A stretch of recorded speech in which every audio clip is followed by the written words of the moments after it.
No, no, I'm good. Hey there, everyone.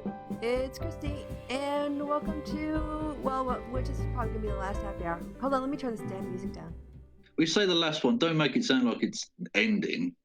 No, It's not just like the last year one is ever. ending. The last of the year. It's the last one of this decade. We're moving into our second different decade of broadcasting together, Krista. Wow, It's that's a big exciting. move.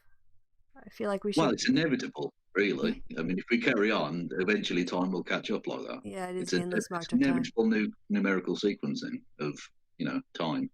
Yes. What happens? By the way, to the chat, can you please let us know if our levels are equal with each other and acceptable to your ears? And if they're not acceptable, then fuck off. So I should say we should have probably had this conversation before we went on air instead of talking about your hygiene routine for 5 minutes and then you going Yeah. nipping off to the gents. But what's the Why show are you going to be saying my about? hygiene regimen? Don't make it sound like I'm some sort of tramp. I do clean. The point was, Christy was saying, why don't I use product on my hair? No. I think okay. So no, let's do this in the order of how the conversation actually happened. You arrived and your camera was on, and your glorious mane, which you should show the people. That is No, definitely like a New Year's firework right there. I don't feel like they've deserved it, frankly. They've not done enough to earn. And the beard is just cascading at this point off your face. It's Yeah. just yes, everything is rich and luxurious, and also very big, just so Yeah. much volume, just so much volume. And I was commenting to Kevin on how big it was, and he was saying that he doesn't do anything special with it. That he just washes it I wash it with shower gel. So whatever that is. and then lets it dry. Yeah, then it's dry, and then I don't need to touch it, do I? Because it's done. It's finished. And then I became curious because, he does have all this volume, and so what is he doing about his split ends? And I asked if he was using conditioner, to which he replied no. And then I was curious if he actually had two different products, one for his hair and one for his body, or does he just start at the top and just squirt some on? Yeah, And it's just, just on. It's on me, and it's all clean, so it's good. I don't know what the fuck. What difference does any of this make? I find it hilarious.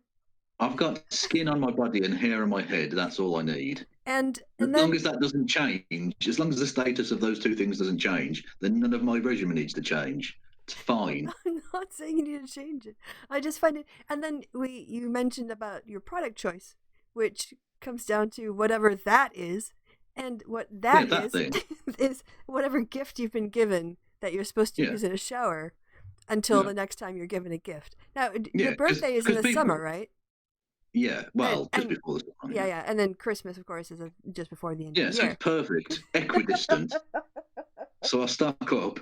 People who know me think, well, he's a really fussy bastard who's into weird shit like American sport. So I'll just buy him shower gel and or deodorant. Smellies. That's fine. Yeah, smellies. That works for everyone. Everyone needs that, don't they? This term I had never heard before, and then I let a room from a guy, and he just said, "Oh yeah, what did you get for Christmas?" He goes, "I got a bunch of smellies for people, as gifts." I'm like, "What are you talking about?" It's like perfumes and body lotions and This was a British smellies. person Yes, taken. yes, obviously, Yeah.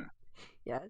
I I never could have heard been German. Das Schmallenhund or something. I don't know. the smell. The dog. What about the dog? I don't know. It sounded vaguely German and it had the word smelly in it. That's all it needs. So, what I also learned about Kevin tonight, folks, before we came Yeah. on air, is that you don't actually understand like body products in stores. Like you don't go down that aisle. Like if I, No. other than like Dove being a commercial product that you're aware of because of its advertising, you Yeah. would probably not know that Dove is a body wash and a body Isn't that lotion. also a soap? I think it's a Yes, soap. it started off. I think it's a hand soap, and they also do lotions and other kinds of creams. Yes. I do lotions as well, but it's a different matter. Thailand. But just the idea that you like don't shop for shampoo and conditioner Well, and no, it's not that I don't. I mean, I'm being a little bit over the top there, but it's basically I'll buy the one that on the bottle looks like the one I had before. there you go. That'll do. Brand loyalty It right didn't. there. Well, it's not brand loyalty. It's Just this one didn't kill me. That'll do. This one doesn't have acid in it or something, so good. Okay. like I don't have a bathroom full of different products. I do enjoy Lush. I more enjoy Lush to sort of just shop. Have you ever been in a Lush, Kevin? Well, if you mean that by the British slang of a woman who drinks too much, No. yes, I've been in several lush. But no, I haven't. I don't think, You've unless I never was also drunk at the time and forgotten, possibly. not Or crossed I the may have threshold. actually. Well, I tell you that a memory I haven't considered for years. When I was about 18, I was dating a girl, and I think she dragged me into a lush once to like look at stuff, and I was like, I could be doing anything else than this.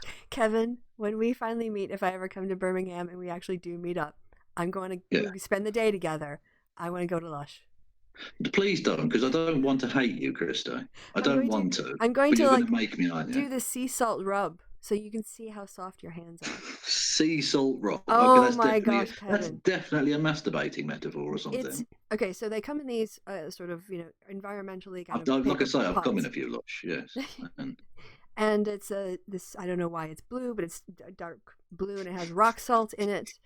And is it Smurf spunk? it might, no, it's very crusty if it is. Exactly. And it's hard and it kind of, the rock salt has edges. So as you Crusty use it, Smurf. it removes all the dead skin from your arms and you just feel like silk afterwards. You know what also does that? What's The that? the thin nibbly bit of a cheese grater. No, not. Not safely, but it will get rid of your skin. So Yeah, but you don't want to lose the living skin and the dead tissue. You would just want to flake that off so you can just Christy, like, don't oh. tell me what I do and don't want. I make my own decisions in terms of So my dermatological regimen. we That's a word basically I've used several times tonight already. um so we've already relived the highlight of our pre-show Yeah, discussion, which I was bet you're fucking glad you caught this one live.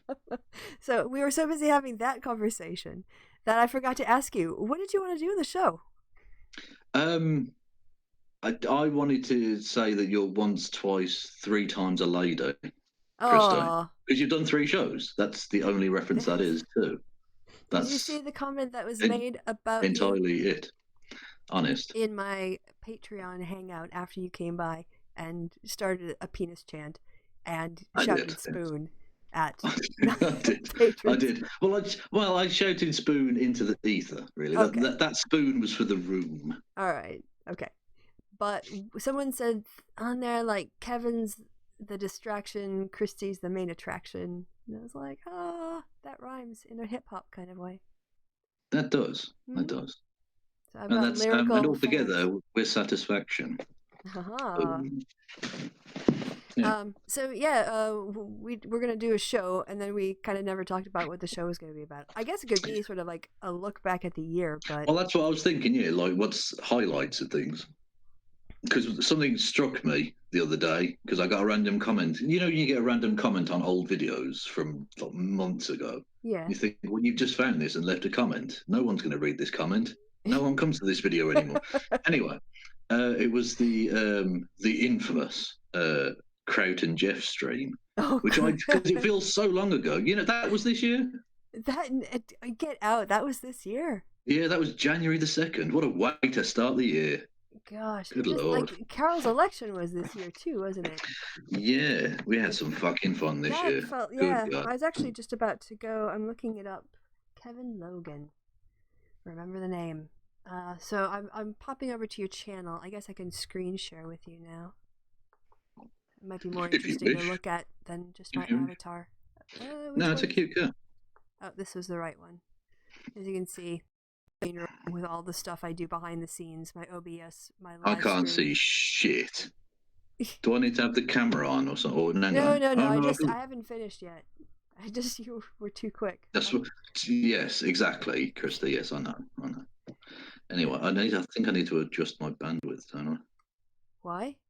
Because it says audio only, and that's not good. Oh, but you were audio only anyway, right? Oh, right. Yeah. You can't Now I see can me. see. So now I can see the thing. Yes, there we go. Kevin Logan. Yes. There he is. Because your playlist, you actually like maintain. You still curate our playlist, right? I quit. I think. Let's see. There's a happy hour. 111 episodes. Wow, we cut. We damn it, that's not what I wanted. Yeah, we crossed the 100 episode threshold this year as well. Well, that's not surprising, given that we do a dozen shows a week. Yes, we do quite a lot of them. I want to view the full playlist. Gosh, how difficult is this? My only hope here was to like go back in time. Oh, what is this? To do what? Not to like literally go back in time, so much as metaphorically. Look at the To list. kill Hitler. No. All right. View full playlist. Whereas we all know the actual paradigm there is the evil baby orphanage. Yeah. In the You orphanage? don't. Yeah. Well, it's the, oh God, do I have to go through this? It's the historical thing, right? Where if you go back in time and kill Hitler, like that's obviously a good thing in general, but what you've actually done is killed an innocent baby, right? Right, So correct. the moral way to get around that is not to kill the baby, but to take the baby and raise it in the evil baby orphanage, so that it never becomes the Hitler we now know. Where is the evil baby orphanage? In my fucking head. Doesn't really exist, but that's the point. It's if time travel ever becomes palatable, Then and we find a way of being able to control it to the point where you don't end up with crazy shit, that would be the way around that. That would be the moral thing to do. Would be you'd have him and baby Mussolini, baby Mao, baby Stalin, presumably with the baby mustache. Which would then prevent a lot of other later people, presumably. You know, like Pol Pot or whatever.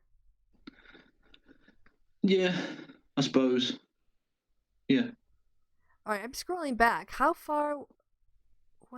Let's see. What are you I'm talking trying to figure about? out Mythicist Milwaukee. Was that this year? No, that was last year. No, that's MythCon 2018, Kristi. It's in the thumbnail. Jesus. Oh, great. Okay, so when does 2019 start? Well, we've got I don't know. Looking back here. Oh, Bigots Jake. Was that beef toward the beginning of the year? Maybe. I'll tell you what. I know how to solve this mystery. I can just open the video and not let it play, but just look at the date. How about that? When did this go up? Oh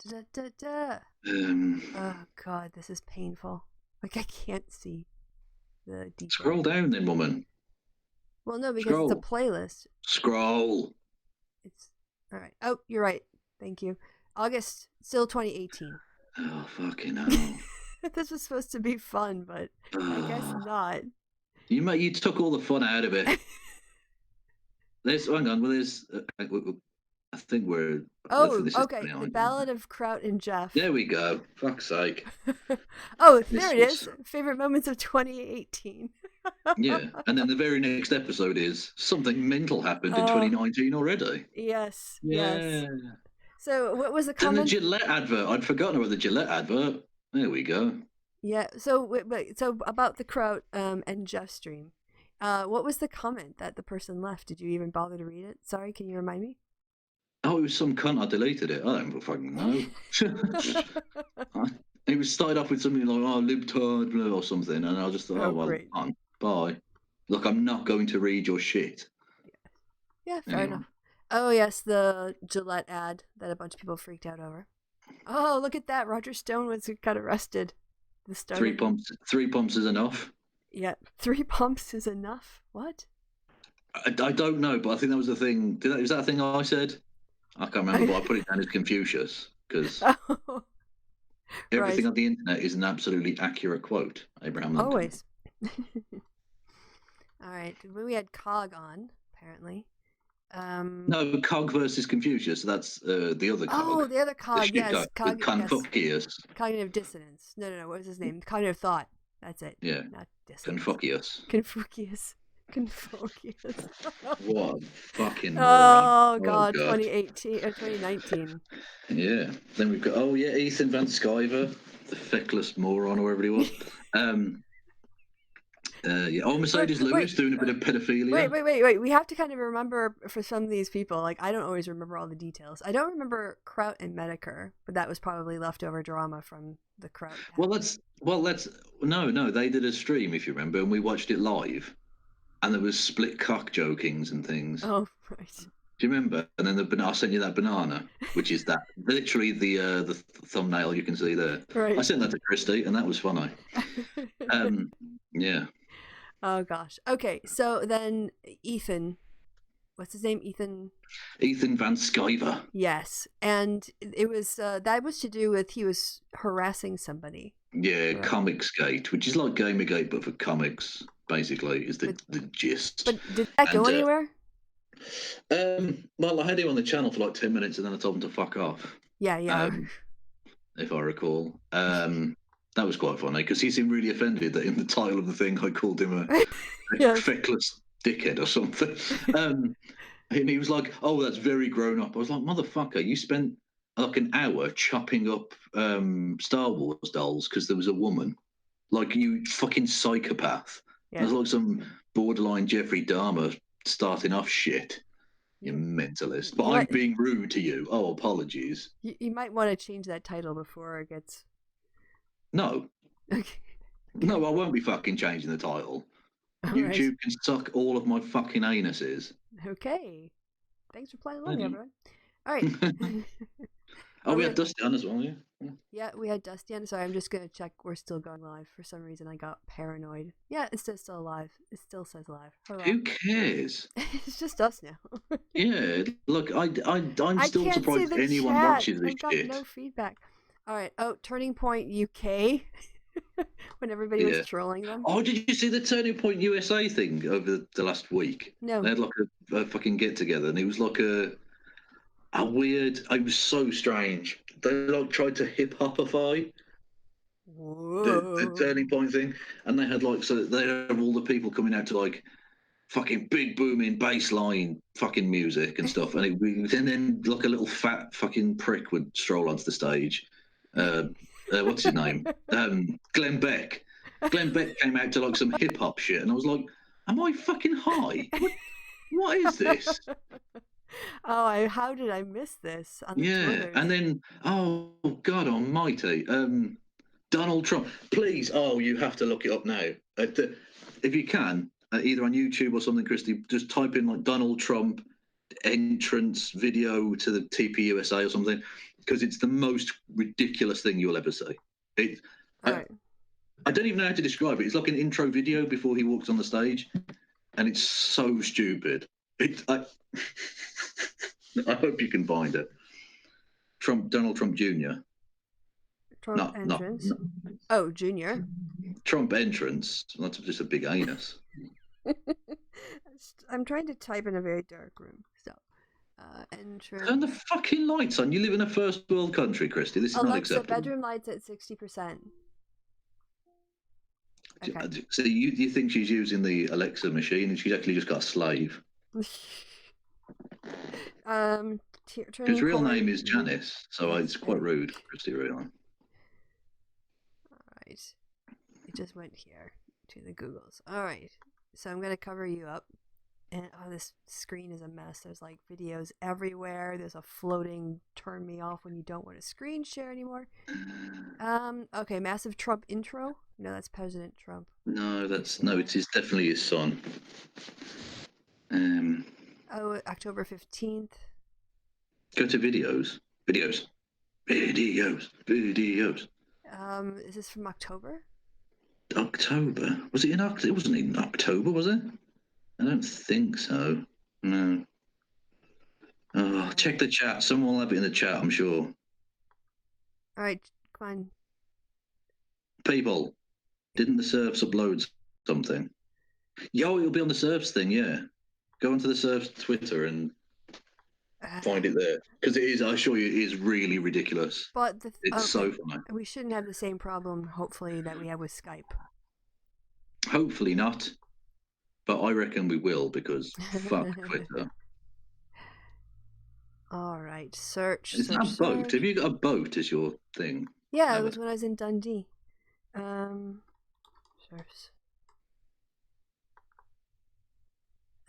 Hang on, but why don't they follow you? Oh, that's outrageous. Media? Yes. That's Shira.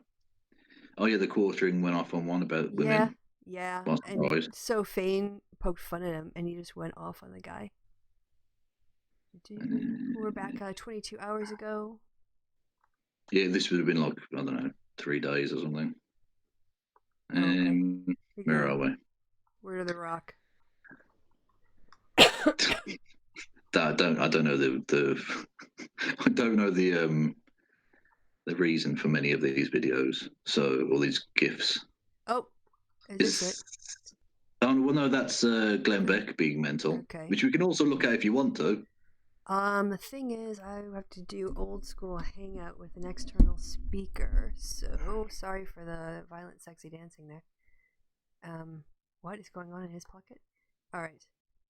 He's very happy to see you. Yes. Let's see how that goes. Time! Can you do that? Oops. Nope. I've got the sound coming out of the wrong place. So I have to switch it over to my external screen. God, this is complicated. And now we'll go back to the start of the video and we'll try it again. Time! Can you do that? It's very quiet. What's your name? Okay. 6:30. Or, yeah. Alright, turning it up. And also I can move the mic a bit closer. Alexa, lights at 6 million %. Alright, let's try this again. 6:30. My watch has stopped. Good thing I wasn't going by my watch. So, by what? 6:43? All right. I'm turning up my No idea mic. what time it is now. These are the first 2 pages. These are the last 2 pages. I'm gonna vomit. Dusty documents from the past. And Thomas Jefferson, you know, he was the worst of all of them. How could Thomas Jefferson write that all men were created equal when he himself was a slave owner? How did he not see that? He did. In the rough draft. Hey, let's take on SEAL Team 6. It'll be fun. In the rough draft. Usually I say it's not you, it's me. Well, if I can but pause this it, time really it is you. yeah, I was actually watching, so over the Christmas holiday, I watched a 9-hour documentary about the Revolutionary War. Like, Wow, you are fucking rock and roll, Kristi. I binged it. Well, actually, I fell asleep to it, and I woke up to it, and I continued it on the next day. But, sorry, I've turned my mic right up here. But one of the things that they said was that, yeah, Thomas Jefferson wrote a draft of the document, the Declaration, and then all of the delegates just started, doing what editors do and taking out, and they actually took out any of his references to like slavery. So I don't know what the original looked like because I haven't read it, but from that documentary, that was actually accurate. It was just sort of like weirdly followed up by some dancing. Yeah. Anyway, let's scroll down. Yeah. Let's scroll down to let's actually get to this Donald Trump thing because I built it up now, so we're gonna have to watch it, and it's gonna be shit. I'm just gonna have misremembered it, and it's rubbish or something. Well, they do. They post a lot. Do it. They do. Hang on, scroll. Keep going. We're to the 23rd. What day is it today? I don't care. Keep going. Maybe we have to go back out to their tweets. It's too fast and not fast enough. Okay, we're to the 22nd of December now, so maybe... Keep going. All right. Sam Cedar. Anything looking familiar yet? No. Oh, where's it gone? Has it been taken down? Has someone taken it down? Well, what if I did a Twitter search for Go on then. TP Donald Trump Jr. or something. Don Jr. It's probably what people in the chat have been screaming for us to do for like ever. Just search for it on Twitter. Oh, is this it? Yeah, that'll do. Fuck it, go with it. The 23rd? That sounds about right. Yeah, something. I don't know. It's too big to fit on my screen. Alright, come on, can I make it bigger?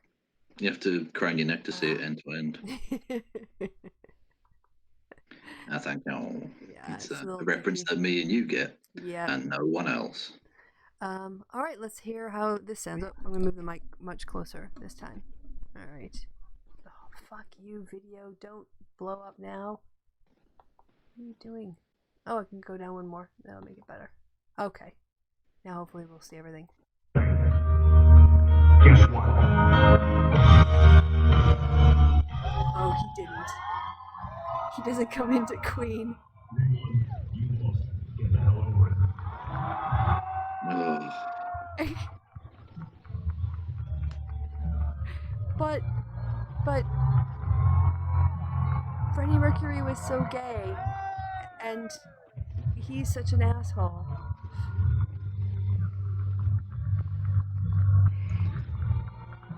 Listen to that bass, though. My speakers is awesome.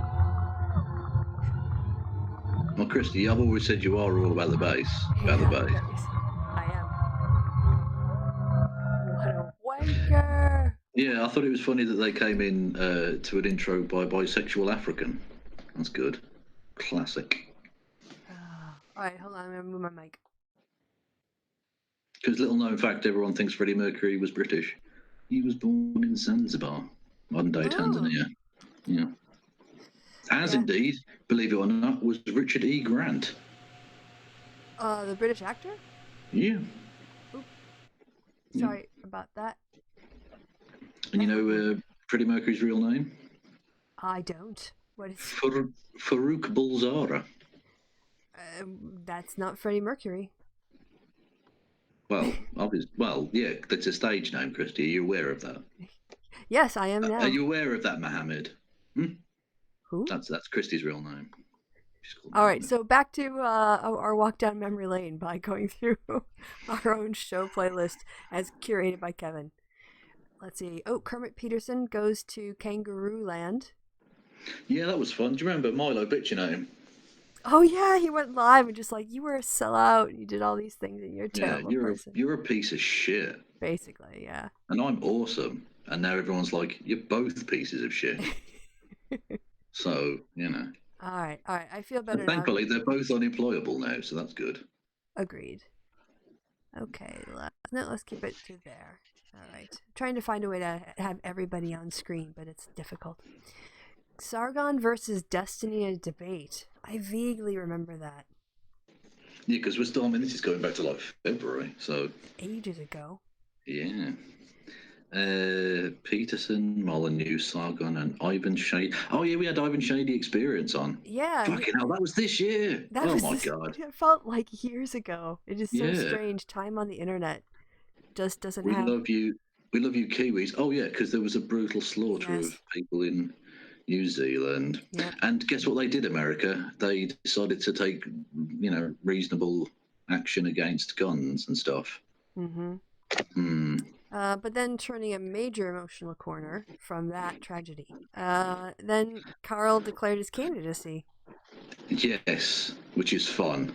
And then we had the first of the not Brexit days, of which there were 3. There were many. And there could still be a 4th, unlikely now, but still, we'll see. We got and the Carl candidacy. God, we had fun with that. Fucking hell, that was fun. That was, okay, there were a lot of disturbing themes discussed because of Carl's disturbing comments. Yeah. But this show had quite a lot of fun with his... Oh, God, yeah. Well, that Kipper picture will remain with me forever. It was an amazing thing. I think it's the greatest piece of wildlife photography ever. It should be nominated for some sort of award. Really it's like the bear gracefully nibbling at a salmon at the waterfront, but in reverse, where it's the fish attacking the mammal. Yeah. And then it's just such a great action shot in the way he sort of turned his face to avoid. Well, I think probably the best thing I've ever done in my Descent of Manosphere series was my ridiculous description of that image, where I anthropomorphize the fish to have like intent behind the action of being dead and being thrown at a stupid fat idiot. Come on, we're all gonna get him. Yeah. Once more into the breach, dear friends. I think I used the phrase "my piscine brethren," which is still my favourite thing I've ever said. On air, obviously. Off air, I'm sure you've had other things. Let's see. Oh, off air, I've been delightfully racist. Yes. Okay. Moving on. Kristi, you think you can throw me a curveball and I'm not going to throw you 2 back? No, I know. I just dodged that one and went, okay. Averting my eyes now. Anyway, there's a Sargon destroying UKIP because he definitely did not help UKIP. And I'm guessing that was a two-parter because of definitely not technical problems. Yes. Oh, and Yvette. Definitely not. Yeah, yes. And Yvette, by the way, we did start with Kraut and Jeff Holiday. So after a painful stumble through the back catalog of 2018, we did find the first episode of 2019. We did. And this one is correctly named, at least, to be found again for 2020, if we're still doing this in a year's time. Carl to be deselected. Everyone's going to be dead. There's going to be a fucking nuclear war, I guarantee it. Don't say that. All right. Well, look, Trump's going to lose the election, and he's going to think, well, fuck it, I'm taking you all with me then. And just nuke everywhere. Don't, actually. I could see that how it ends. Don't even say that.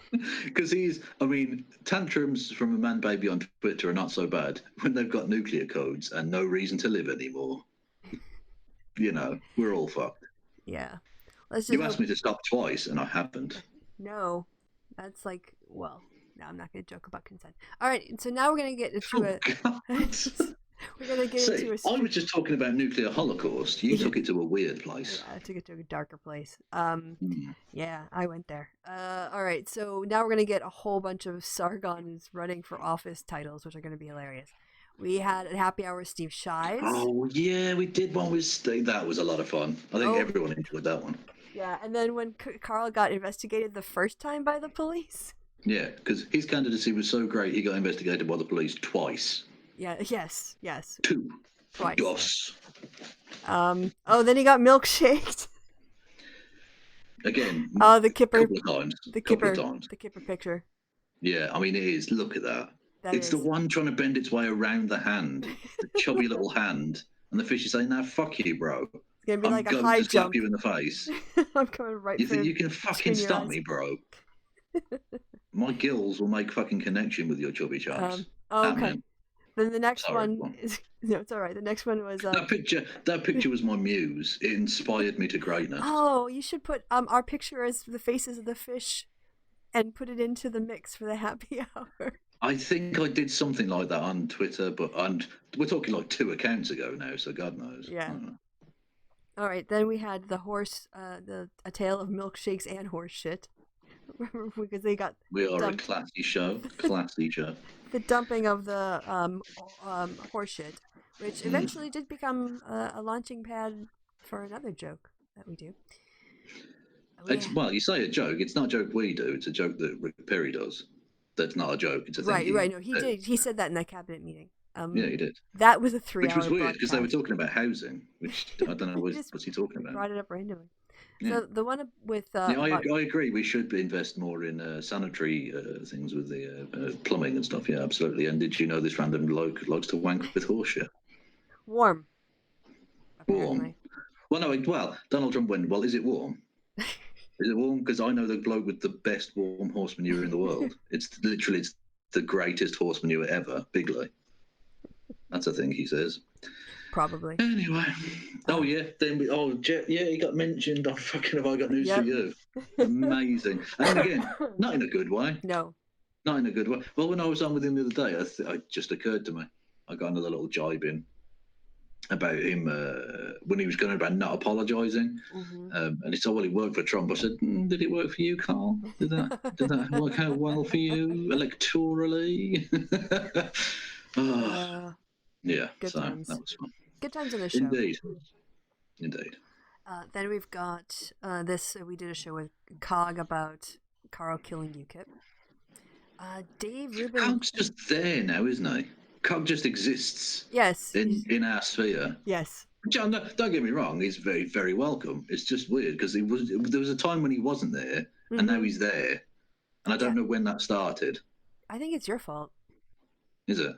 Or I think I'll take the blame for it. Yeah. All right. Remember when Dave Rubin just walked around his neighborhood in a hilly place, yelling at the camera? Shit. Yeah. Talking utter bollocks. Yeah.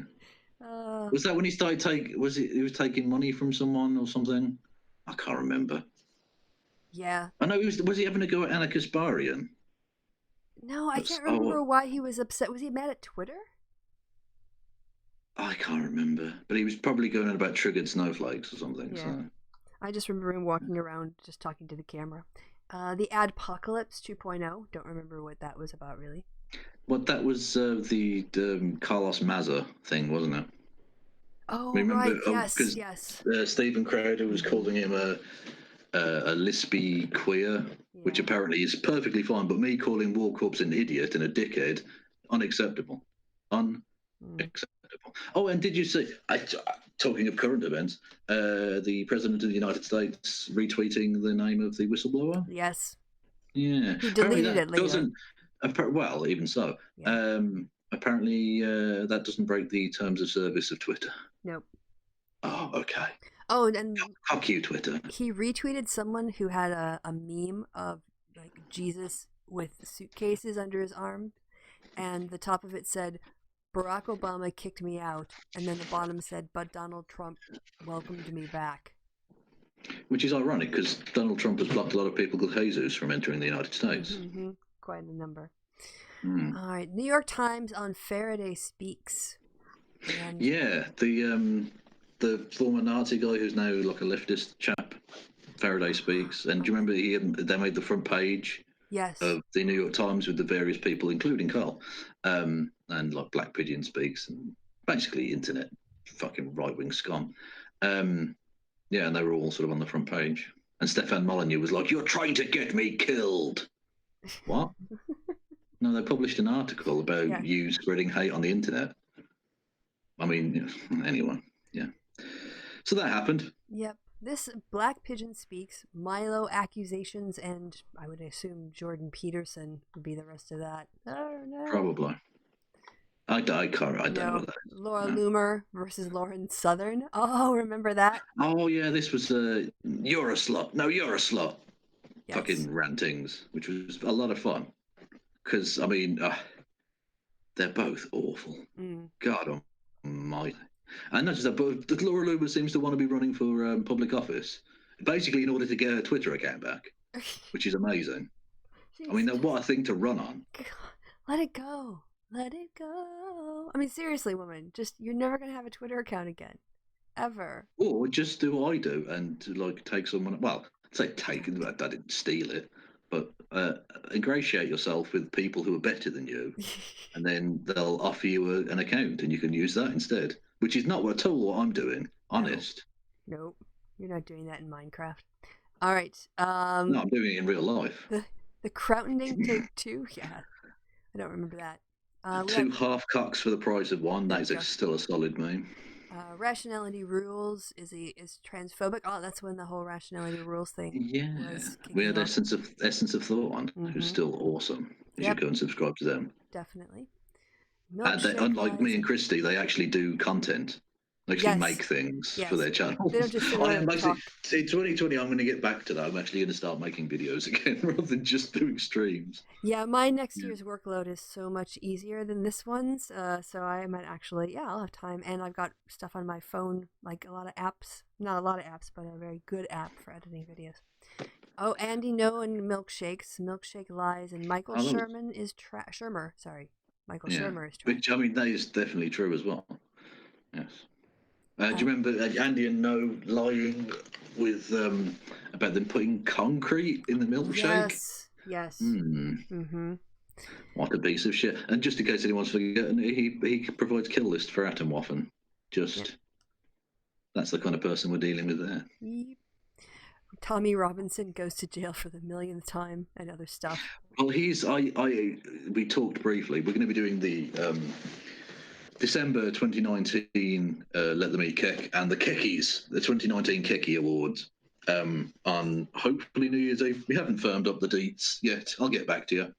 And one of the questions is going to be, as always, favourite imprisonment of the year. And Tommy Robinson will be up for retaining that title for the same imprisonment. Because he got out on bail, if you remember, and then went back to prison for the same thing. So he could retain the title with the same imprisonment 2 years running. Amazing. But on two different counts. No, on the same count. Because he went back to prison for the same crime. Yes. Yeah. Oh, sorry. I wanted to say, first of all, Miss Snarky, I think it was, in the chat, put up the link to Essence of Thought. If you definitely, not you should, if you're not subscribed, go subscribe. And then here, from Peter Tour. Oh, did you give the money back to the Canadian who gave £1 million or whatever? Yeah. I checked my account today. It's like, you've earned $8 this month. I'm like, okay, that's reasonable. Hang on, how does that work though? What? You can like cancel it. I think you got. Oh, so you did actually cancel it then? I didn't. Well, because it hasn't been cancelled, and it'll come through next month.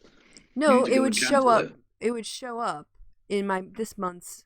No, it wouldn't, Kristi. It's a month lag. Okay, I'll go check on reminding me. Yeah. All right. Otherwise, I think they can go and give them their fucking money back, because that's ridiculous. Right. That's a lot of money, man. I mean, unless I agree. I don't want to keep it. They're a millionaire, in which case, all right, whatever. If they're a secret, who is it? That Jeff Bezos secretly watches. Yeah, or it's Elon Musk, and we're a guilty pleasure because he likes being slagged off. All right. But because he looks like the kind of person who secretly loves being mocked. Because he's a pedophile, but that's just a generic insult.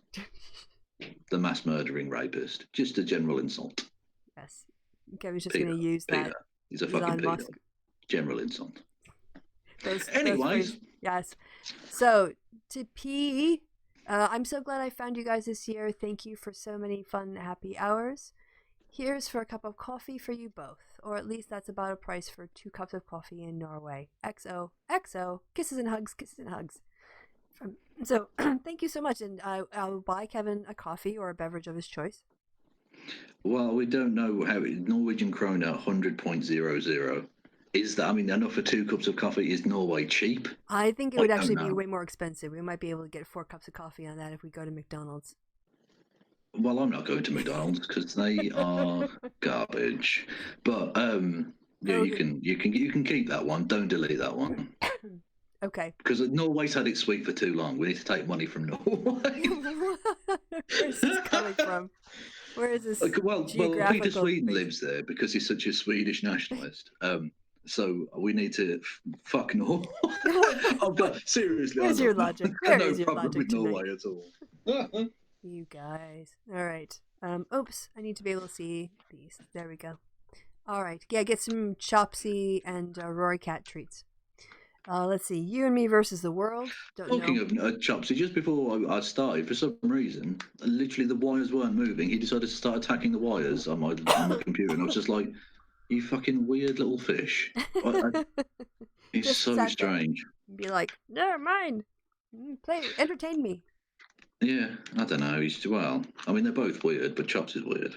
And Rory's weird. They're both weird. Oh, there we go. This must have been the local elections. UKIP loses to the Monster Raving Loony Party. No, that was a by-election in North Wales. Right, okay. In which UKIP literally lost to the Monster Raving Loony Party. Not my favourite loss this year for UKIP, though. That was in a by-election for a council seat in London, where they lost to the Women's Equality Party, which I didn't even realise existed until that. Oh, I love that. That's how well known that party is. It isn't. It's like 2 people or something. And UKIP literally lost to that quote unquote party. I mean, technically it's multiple people, so it's a party, but come on. Anyway, so that was fun. Yes, it was. The youth revolution's going really well, Carl. Well done. Yeah, the Revolutionary Arm wing. Yeah, when your leader tried to fucking Watergate himself and failed. Genius. But he did rightly tag Kristi as an anti-white racist. So the only thing he's ever said that you believe? Is that what you're saying? No, it's Kristi. I believe every word that man says. He's my Jesus. Your personal Jesus. Yeah, the Dickster. Yes, the Dickmeister General. In the words of Depeche Mode. Exactly.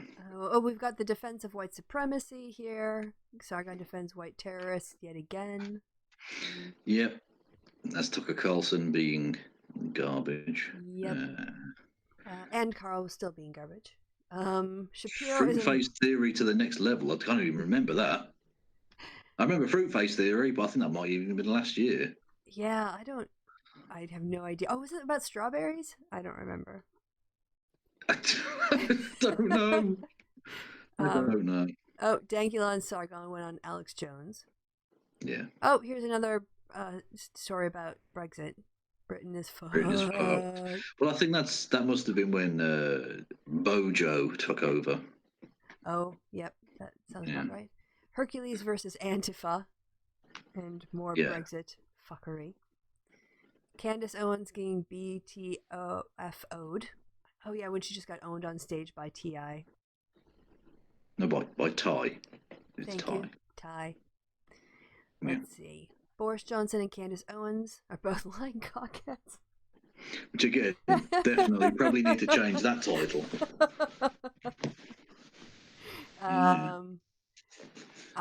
In fucking impeachment. Yeah. There you go. Probably politics or some shit. So that one was really well organised, I can tell. You can tell, actually, that I've stopped caring now because I'm not even putting fucking thumbnails on. They're just the images from the reel of stupid images I've got. So. Oh, right. Yeah, it's from what we started. Is that when you moved over to OBS? Yes, it is. I think I'd already moved to OBS, but I thought, it seems that the images are quite funny anyway. I thought, why am I bothering putting thumbnails on? Yeah, it works. Fair enough. That's a great title. Sargon Steaming Horseshit Wankapalooza. Which is, I think, the title of one of the chapters of Rick Perry's autobiography, if I recall. Yeah. I think that's what he was discussing in that meeting about housing. The Brexit Super Saturday shit show. Oh, that was amazing when they turned up to Parliament and did nothing. Yes. On a Saturday. Brilliant. Thanks. And the never-ending Brexit story. Yep. Happy Not Brexit Day number 3. Oh, sorry, number fucking 3. There we go. Oh, and then you stopped curating. Yes, but there have been others since then, and I've which I will get round to putting in there. So yeah, but I haven't so far. Well, again, if you take a lot of copied content, they will smack you down. So you'll have to save it from. What? You can't just mirror content like you used to, unless you've got a lot. No, well, I had no plans on doing so, but I mean, I've got others on my channel. Yeah. Okay. So it's just in the general thing, but I haven't put in the playlist because that would involve me doing things. I know, it's so much. I'm not a fan of doing things. This is it. Like, if you want to have a proper YouTube channel, you think, okay, I'm going to come up with an idea for a video, and then I'll make a video that'll be done. Oh, are you not done? Well, first you've got to edit it, and then you've got to make sure the sound levels are right, and then you do all your graphics, and then you upload it, but you're still not done, because you got to do your thumbnail, and then you got to do the description box, and then you've got to do any credits, and then you've got to promote it. It's like, oh my god, and then you got to put it on a playlist. I mean, it is just basically putting a lot of administrative work in your life, starting a YouTube channel. It's less about video making and more about it's like being paperwork. The coal face, isn't it, Krista? Oh, and it's you have very metadata, difficult. so your videos can be found when they're searched on. Oh my god. Or you can put no effort in whatsoever and just scream about the feminists and rake it in. Yeah. Well, that was gravy train. Well, did they hear you sneezing, or was that just me? No, I didn't have time to mute myself that time. You fucking did, you liar. Of course you did. Of course you did. No, that one snuck up on me. I was in the middle of something else, and then it was right there, so I just went face first into the mattress. Okay. Well, I've been watching Football all the way through this, so I've not been listening to anything. I only mentioned the sneeze because it distracted me. From football. It distracted me. Yeah, from football. Did the Packers already play? They did, and they won with a last-second field goal. Oh, in excellent! Detroit. And San Francisco, are they winning or losing? Fuck, I can't remember. If they lose, then I think the Packers get home field advantage. It doesn't matter. The Packers are shit. So yeah, that's basically no, they're actually very good. Well, according to my dad, who is basically one of 2 Packer experts I listen to, the other being Tom, my patron. The Packers defense is doing well, but the offense really isn't gelled and isn't putting points on the board. So, and by the way, they're still very good, and it's difficult to go to Minnesota. Well, it is difficult to go to Minnesota, but that's not relevant. It's also difficult to go to Wisconsin or anywhere in Canada and play at this time of year, especially outside. I think actually it was raining, so it couldn't have been that cold. Anyway, to the people who said bless you in the chat, thank you very much. And yeah, I actually did. I didn't actually hit my mattress with my face, but I definitely Also, turned and don't say bless you. That we're not going for weird fucking Victorian superstitious bullshit. Her soul is not trying to escape her nose. You don't have to say bless you, You can say dickhead. Gesundheit, which is German and means wishing you It good health. means we're going to take over Europe again. No, it war doesn't. joke. So, do you see me playing with the screen? I'm trying to get the feng Yeah, it's shui. very, very fucking annoying to see you constantly fidgeting with the screen. Leave it alone. Well, I'm trying to get your. Okay, there we go. If There's you your keep playing with it, it'll drop off. Okay? Which is the thing my mum literally used to say to me. So. Do you know that in 30 seconds we'll have filled, well, we didn't go live right away, but almost an hour. With nothing. With nothing. We literally had no plan for this show when we went live. No, well, our show's just talking anyway. So. Yeah, pretty much. This is classic happy hour. No Twitter bookmarks. Just you've got to have some Twitter bookmarks, Kristi. Come on now. Well, I do, but then. Why have we been wasting time then? Get to it. Well, I'm afraid of the videos. Oh, but I don't have to be now because we're on Hangouts. Exactly. But you won't be able to hear them. It's kind of a pain in the ass to do it old school. The sound levels are. Why not be able to hear them? What? Well, if we don't have videos, it should be fine. I don't know. Let's see. Oh yeah, did you see this? Where's that from? So that was tweeted 19 hours ago. I'm not quite sure what the building is. But they basically put up these sort of slides on the side of a building with massive text, all just sort of saying what a scumbag Andy Ngo is. Yeah, and that's fair enough. Then this person also looks like they had the... Oh, yep, there's that video. Yeah, that was the thing that was put up on the screen that he was like, Portland, or whatever. Mm-hmm. Yeah. And maybe they were just recirculating, like, why he's a problem. So I hadn't seen all of that documentation before. So I thought that was interesting. Yeah. And let's see. Catholic Church's rape culture continues on. Depressing. Although, did you also hear about the evangelical rape crisis thing that's happening as well? A lot of American pastors, I believe, they're not priests, are they? Pastors. So, yeah, there's been a lot of it going on as well. Well, not good. No, it needs to come forward, and people who are criminals and predators need to be behind bars. Indeed. So everyone else can be safe. A bunch of, Republican advocacy groups, so basically former Republican advocacy groups, are targeting GOP senators like Susan Collins and asking them to break with McConnell and advocate for witnesses in the Trump impeachment trial. So the other thing... That might actually be really useful because you don't need the supermajority for changing the rules. Nope, simple majority. Yeah. Yeah, so either, say, like 2 flips and an abstention would be enough. Mm-hmm. And this is what the not sending the articles over right away has also given time for. Yeah. By holding on to them. Because no doubt Trump would have been in McConnell's ear going, I need to scream at people. Have you seen his Twitter feed lately? Mental. Yes. Fucking mental. I can't believe this man has like tangible amounts of power. It's really quite worrying. Yeah, I mean, and people talk about the 25th Amendment for pretty much his entire presidency. Come on. Yeah, let's see what he's been tweeting in the last hour since we've been doing this. It'll be something mental, no doubt about it. Yes. Something. I bet he's used the phrase "crazy Nancy" at least once. Yeah, he keeps tweeting about her obsessively. Talk about living rent free in someone's head. Oh yeah, she's got his balls in her purse. So absolutely. There was a shooting at a church. There we go. Oh, well, 7 hours ago, but still, crazy Nancy. Second tweet. Yep. So he's tweeted about the anti-Semitic attack in New York. There was also a shooting in a church. America's. Anyway, what do you expect? Okay, but what does he expect Nancy Pelosi to do about Los Angeles? Yeah, he doesn't understand the difference between like local problems, and also he's the president. Yeah, that's your decaying city, you idiot. Yeah, he's the executive. She's a legislative branch, and so clearly the fact that she's got the articles just really bothers him.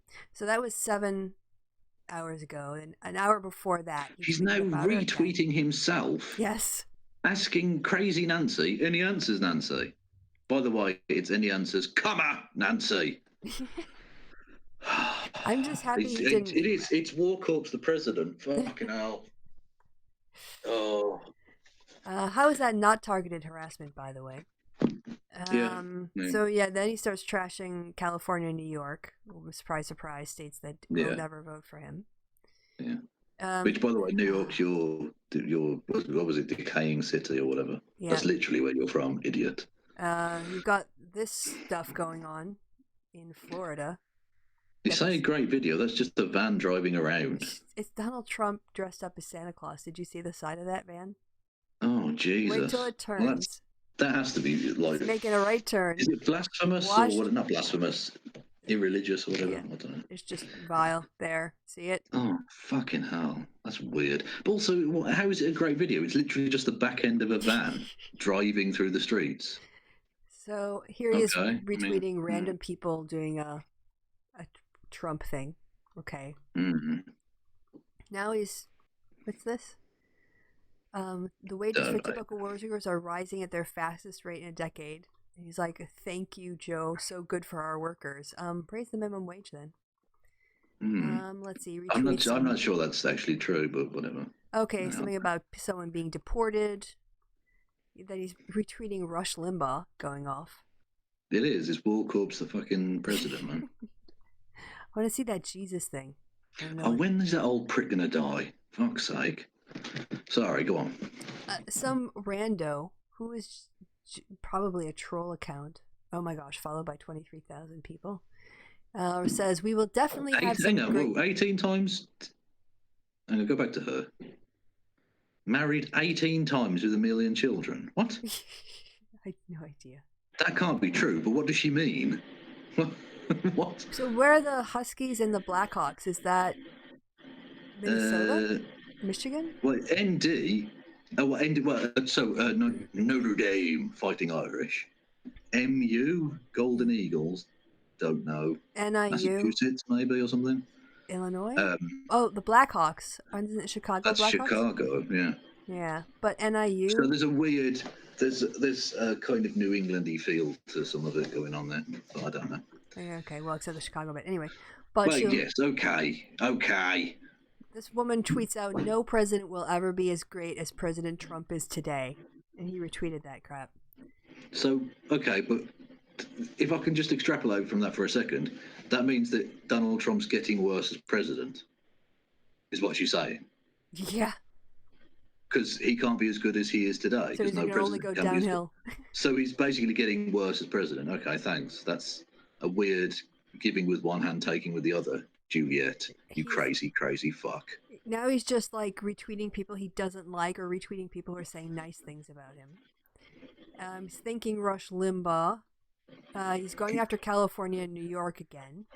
Crazy Nancy, there it is. So that's twice so far, right? In this. I think it's possibly more, I don't know. But just know, since we started. Yeah. This is about the whistleblower thing. Someone who Good night, America. The Fantastic Four. Who are the Fantastic Four? Oh. So Mike Pompeo is thinking about leaving. There are fewer brain cells than humans in that picture. This guy should be under investigation for what he knew when about the impeachment stuff. They should all be in prison for their various and lurid crimes. Okay, he's just doing all this propaganda. Thank you for being our voice and staying true to your promises. He hasn't kept any of his promises. Yeah, what has he done? Honestly. What promises has he kept? Because last time I checked, Mexico hadn't signed that big fucking check for the wall. Also, notice how, both Mike Pence and Paul Ryan just don't exist. No. There's no place for them. I bet if you asked him who Mike Pence was, he wouldn't be able to tell you. I'm pretty sure this is that the guy. Is that the guy with the grey hair who stands next to me in the photo opportunities? And if so, which one? Because that could be any number of people. Those headless torsos are just terrifying to look at. The wall is being funded and built. Well, you should not see the West Wing of the White House right now because there are lots of actual corpses. What? He said those headless torsos are Oh, terrible. right. I'm suggesting he's a mass murderer, Ah, which got he it. actually is, but I mean, not literally in the sense that he's personally killed them. He's just drone strike lots of little brown babies. It's just adulation. It's just him retweeting people for his own ego. Nancy, this just doesn't seem right. Our great first lady. Why is that tweet unavailable? I want to see what that says. I need to see what whatever the fuck ever it was. Uh, I love the first reply is, she's a garbage can. So basically got removed or something, I don't know. Yeah, it looks to be. It's just gone. Maybe it was a gratuitous min shot, who knows. This one too, in a suspended account. Who are you retweeting? Who is he retweeting? Oh God. Do you like the replies better? Look at the image. Yeah. I mean, look at that. That's MS-13 Trump. Any other good Is it one? MS-13? Whatever number it was, that one. The Mexican gang people, I don't know. I wonder if they found out that these were like bots. Almost certainly. Yeah. Okay, so that's from the same account. That's pretty funny. That he's tweeting bot accounts that just literally fake supporters. But almost certainly set up either by the Kremlin or by Team Trump. Yep. Oh, he's Which, doing... I mean, unfortunately, there's a rather blurred line there, but there we go. A true Democrat Party, so not Democrat Party leader. Yeah, because they don't know how adjectives work. Yeah.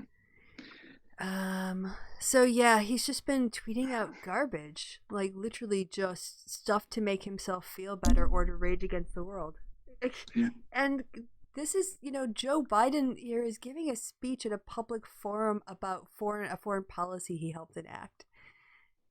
And that's not a confession of a crime. And it's all of this false equivalence. Trump is just such a deluded propagandist. Oh my God, he did that one twice. Hang on, what does that say? This is the best man. President. Yeah. This man is the best president of all time. His accomplishments are the most ever. What? He's had nothing but battles. His accomplishments are the most ever. The most. And won every last one, started by the Dems. Fights for our military and every U.S. citizen. I can't get past his accomplishments. What was the exact sentence again? I need to find that. That was amazing. All right. Let it play through again. Let's just play some Trump propaganda. Why not? His accomplishments are the most ever. Are these 6-year-olds putting these together? His accomplishments are the mostest ever. Yep. Look, that's not a proper sentence, mate. He's the winningest. The winningest. That still annoys me. That's still winning and losingest. Losingest. It's not a word, guys. Not a word. Although something did make me laugh today. I was watching. I can't even remember what game it was, and they were talking about how tough a certain player was, and the guy, like this really stereotypical urban black guy, which was cute and endearing in of itself. But he said the guy was as tough as a $2 steak, and I laughed for like 3 minutes. So it just amused me. I thought that's a great phrase, but also the fact that you can get $2 steaks in America suggests to me that your food standards are really low. I don't think you can. Well, I wouldn't eat a $2 steak. I wouldn't call that a steak. Maybe it was... Yeah, exactly. That's technically edible by the law. I mean, unless you're talking about like a steak sampler of like 3 pieces. I imagine it's mostly sawdust and bull raccoon foreskin. asshole. Yeah. Was it the 3 B's: bones, bollocks, and brains? Nice. Ooh. I thought this was interesting. I actually know we talked about Heinz Brandenburg before the show because you really liked his name. Yeah, I mean, it is a ridiculous German name. Yes. It's the most. It's like choose 2 of the most German things ever: Heinz and Brandenburg. He might as well have called himself fucking Wolfgang Schnitzel. Like, Anyway, so he, as you were saying, he was, he sent out this tweet, and I thought it was interesting, because, I actually thought about trying to get dual citizenship in the UK. And although I'm not going for German citizenship, I am going to look at getting a permanent residency here. But he compared the citizenships. He said, comparing citizenship tests is interesting. Not all countries have one, but Germany and UK both do, and they seriously differ. Basically, the purpose of the German test is civic education, while the purpose of the UK test appears to be proof of cultural assimilation. Yeah. All right, so going on. He writes, the German Yeah, test... what has Helmut fucking Bratwurst said? Go on. No idea. That's two other German things. I'll just put them together as his name. I'm very racist. Someone's spelling pencil in the chat. We won't have that. Oh, that's very clever. That's Harvey. Hello, Yeah? Harvey. In this house, we type penis or nothing. Right. He goes on to write, the German test consists of 33 questions, I suppose more or less randomly selected from 300 from across 6 sections. Asks about the political system, separation of powers, federalism, elections, etc., individual rights and obligations, recent political history, primarily Third Reich, the GDR, and Hang on. Whoa. What's the Third Reich? I've never heard of this. What's and that? reunification, political parties, judicial system, the economic system. To pass it, applicants need to get educated on how the system works, but also what are rights of women, children, rights and obligations of parents, and the role of the state, what constitutes discrimination in the workplace and elsewhere. There are a couple of trivial questions, German tradition around Easter, coloring eggs, and there's some questions relating to cultural Christian background, but nothing about how often Germans won the World Cup or naming works of Goethe. Goethe, yes. In contrast... Please. Kristi, how long have you lived in Germany? I know I have to pronounce every letter. I forgot. Embarrassing. Yes. You've let yourself down, but more importantly, you've let me down. All right. He goes on to write, in contrast... Well, interesting. Talking about the Third Reich, because why not? It's Germany. Slightly related note. I was watching a thing about musical films last night, because I am totally straight. Mel Brooks was being interviewed about the producers. That was originally going to be called Springtime for Hitler, which, for those who don't, spoiler alert, is the name of the play in the play, or the play in the film. And he had to change the name because the bloke was like, I really like the play, but there's no way you can call it Springtime for Hitler because Jews are not going to put the word Hitler on the fucking thing outside the theatre. So just change the name and you've got a play, you know. Anyway, so that day is brilliant. And I had a thing where I first watched the producers and I thought it was so funny. And there's a phrase in it, that's my Hitler, which sounds really offensive and sort of is, but it's meant to be. Like, it basically is choosing someone that's so un-Hitler-like to play Hitler in the thing because he wants it to fail, is the basic gist. So when he chooses someone, he goes, oh, that's my Hitler, because he's a really bad actor and like, really campy and stuff. So I took that on as like a catchphrase, and everyone was just like, are you a Nazi now, Kev? What are you doing? What are you talking about? And then you have to explain it, and it doesn't work. It takes too long. Unless the producers becomes way more popular, I think you're just going to have to leave. Yeah, exactly. Well, even when he was popular, he probably wasn't like a cool phrase, especially because there were a lot more war veterans still alive then. Dangerous. Dangerous. All right. Can we continue on now with a comparison to the British test?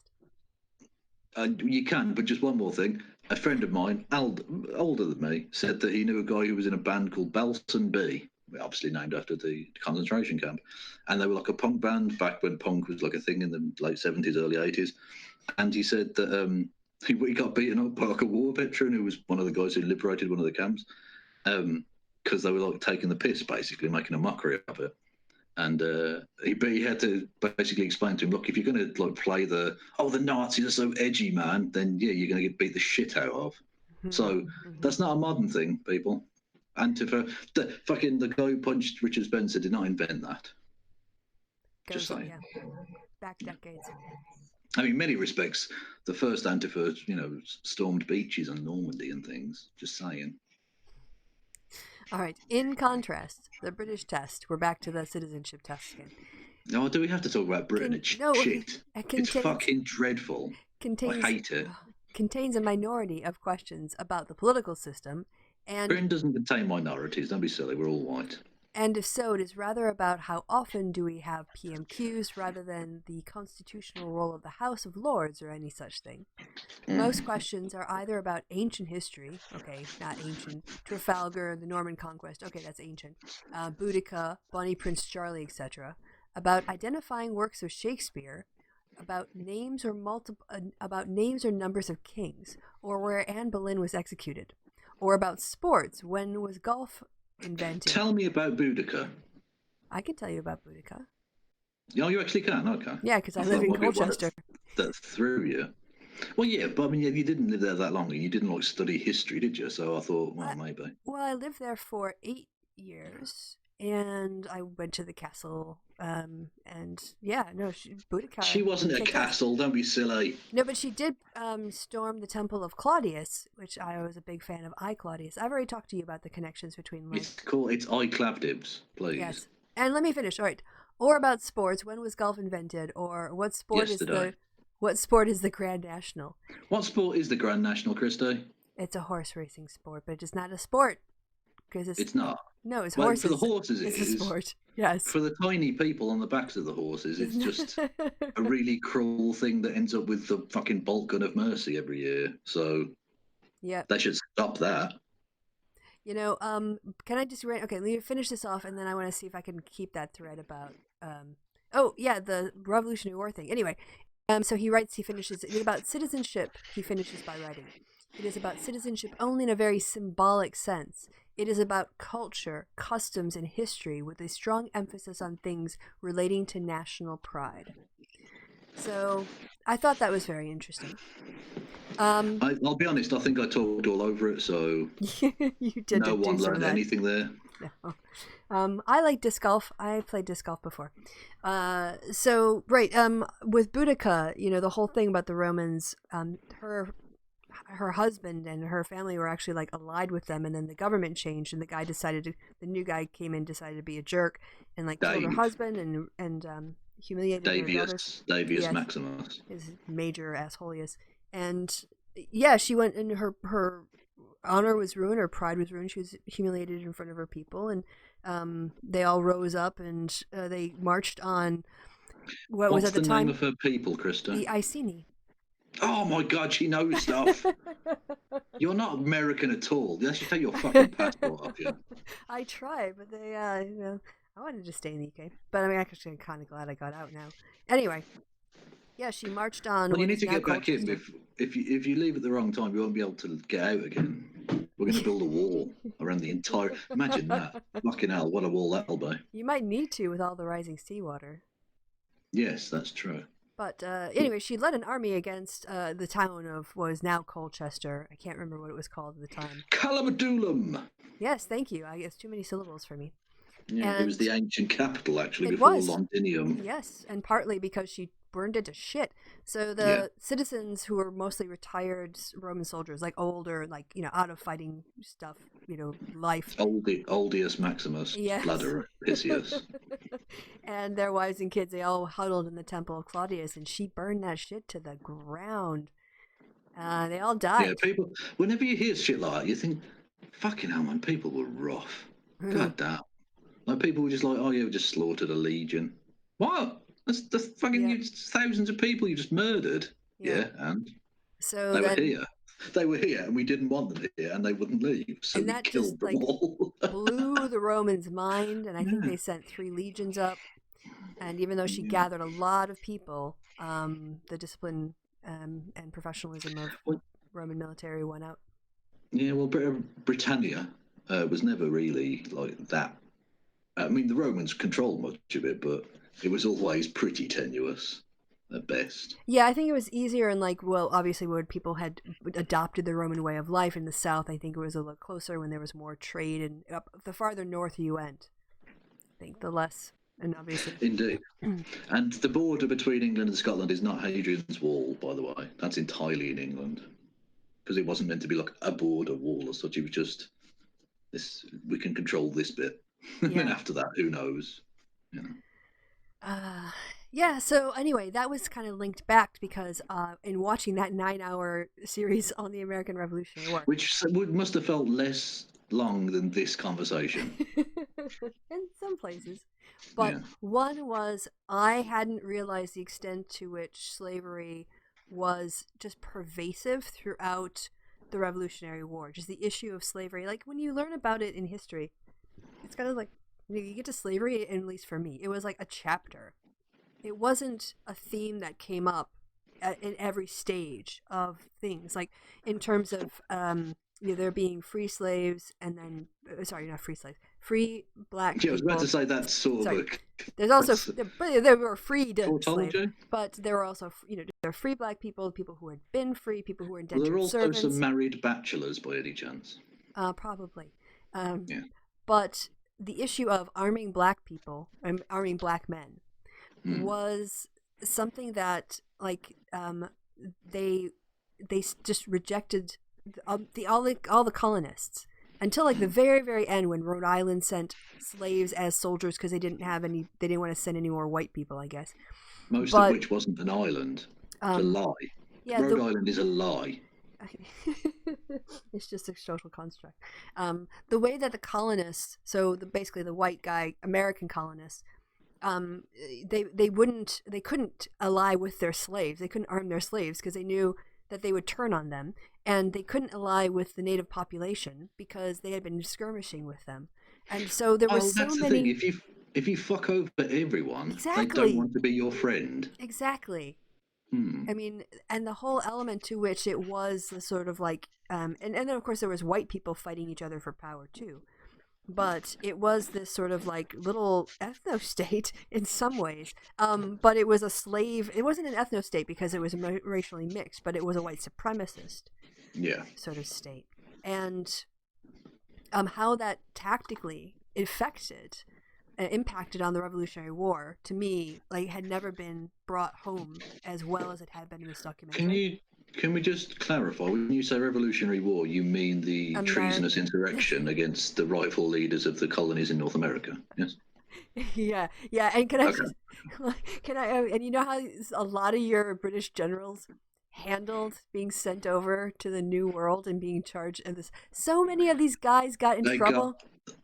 They got mad pussy. They were trying to get their dicks wet. The number of times generals got caught out, or were caught in bed, or were like hanging back to like be with some woman, as opposed to being out in the field. If it wasn't for like how horny the aristocracy was, and getting some sweet American poontang, we might have lost the war. They'd actually not been thinking with their downstairs brain. Yeah, hygiene standards were not great at the time. So I don't know what was quite so attractive, if I'm honest. I don't know why sex was a thing. Well, I think probably there's a pretty strong drive there. And if you just turn your head to the side, the halitosis just, you can kind of try to I'm not on about the smell from that hole, if I'm honest. Well, we had lots of lakes and rivers, so maybe we washed more often. I would not be doing mouth time. stuff before the. Well, it's difficult because obviously they didn't know about germs, but I do. So the idea of going down on a woman who hasn't washed ever. They go into lakes and stuff. Come on, they go into rivers and lakes and they get wet. Yeah, in shitty lakes with no soap and stuff. Like, it's going to be hell. And by the way, I'm not suggesting it's going to be any nicer for a woman going down on a man who's never fucking... I imagine the layers of cheese would have been absolutely unbearable. I don't know why any of this took place. Stop. So the other thing I learned watching this... That's Kev's potted history of the American Revolutionary War. For anyone who's potty? As in, like, the potty mouth? No, potted. Oh, potted. As in small and... tightly confined or whatever. Anyway. Yeah. So yeah, a lot of horny generals, guys who really were dawdling. And then the other thing too that I was just astounded by was I didn't even know that there was any battle that happened in the South really. Like I just thought all of this stuff happened at Valley Forge and New York and Boston, all that kind of stuff. But there was an entirely separate thing that happened. I think South Carolina is where it kicked off because they went after Charleston. The British decided we're going to take out their economy, and they went into Charleston and they took it pretty easily because the Second Continental Army was even more shit than what Washington had. But then, interestingly enough, what happened in the South was it wasn't so much that the British just sent lots and lots of troops and started occupying it. It became a civil war between Americans who were loyal to the crown and Americans who were siding with Congress. It was a lot more like Cromwell So those who were loyal and those who were treasonous, yes. Yeah, basically. Yeah. And then also too, like when the British were defeated or whenever they retreated, they took they basically opened up their doors to the loyalists, and also they took sometimes they took the slaves because they had offered basically a emancipation for anyone who would fight for the crown. So some of them got taken to Canada, some of the freed slaves or emancipated slaves. Some went to the UK, and apparently some were sent back to the West Indies and like became slaves again. Oh God, that's and not nice. A bunch of people went to Florida. I think a bunch of people went to Florida too. So that set up problems for later on. So anyway, it was a fascinating. I just learned so much about the American War, and especially a lot more about how pervasive slavery was at every turn, and how it affected so much about the war itself. Yeah. Well, people don't. Often the realities of the situation never get into it. Like in the North African campaign in the Second World War, people think, oh, it was this glorious thing and blah, blah, blah. They don't seem to realise that on average, both sides, about 2/3 of the army had either diarrhea or enormous constipation, were out ill during the Battle of El Alamein. So either you couldn't pull your pants up, you couldn't, or no point taking them down. Yeah, but not to like a minor extent, to the point where you were literally medically inactive. You couldn't do anything. Yeah, so that's basically, it was who could stop their men from shitting themselves to death the least that won. So there you go. I mean, they were enormously brave and all the rest of it, but it came down to we had fewer men dying of the shits. Yep. War. So, brilliant. Yeah. And that's where we went from citizenship. Citizenship, yes. Yes. Oh, Mitch McConnell's getting some blowback in his home state. His hometown paper panned him in a scathing op-ed criticizing him for not being impartial or treating the impeachment with gravity. Well, yeah, I mean, they literally have to take an oath before they start the deliberation, saying, I'm going to do, right by the Constitution and take fact into account, which is literally said, I'm not impartial. He should have to recuse himself then. Yep. Oh, here's maybe what you were referring to. Reverend Bud Heckman reached a settlement in with the United Methodist Church in a sexual harassment case. Or no, that's probably not who you're thinking of. No, this was a different child rape. Okay. Systematic child rape in various... I think that religious institutions, their charitable spending should be tax-free. The rest of it should be taxed as income or property or whatever else. Well, of course it is. I mean, look at fucking Joel Osteen. Mm-hmm. There's no way all of that money should be tax-free. That man is phenomenally rich. And your taxes still have to pay to collect his fucking garbage. Yep. Look, it's just not fair. Nope. Not at all. But anyway. Calvary Law Center. We celebrated the removal of Confederate symbols from public spaces around the country in 2019. Since we began counting these symbols 4 years ago, 138. Violent, sexy dancing all over in the Kev house today. Yeah. Are you done? No. No, you're still moving? Okay. No, I'm good. Go for it. 138 have been removed. That's fantastic. Thank you, Southern Poverty Law Center, for tracking that. And yeah, that's awesome. It still shocks me that they've got. I mean, it's statues of people who murdered Americans by the hundreds of thousands. Yeah. And you've got them as statues. Look, I can understand having like monuments to all of the people who died, because it was a fucking travesty that so many innocent people had to die in that fucking pointless blood-soaked fucking orgy of destruction. So I've got no problem with that. But the idea that you would have fucking Nathan Bedford Forrest, the man who was literally the first Grand Wizard of the KKK, and he's got statues in America. What the fuck? Yeah. What are you doing? Sorry, go on. Ridiculous. That's okay. This is actually where we were last time. I think we couldn't get it because of the stupid videos, but it should work now. This is the opossum that broke into an Australian bakery and ate so many pastries it couldn't move. And this is how they found it. We did this one. Yes. Right?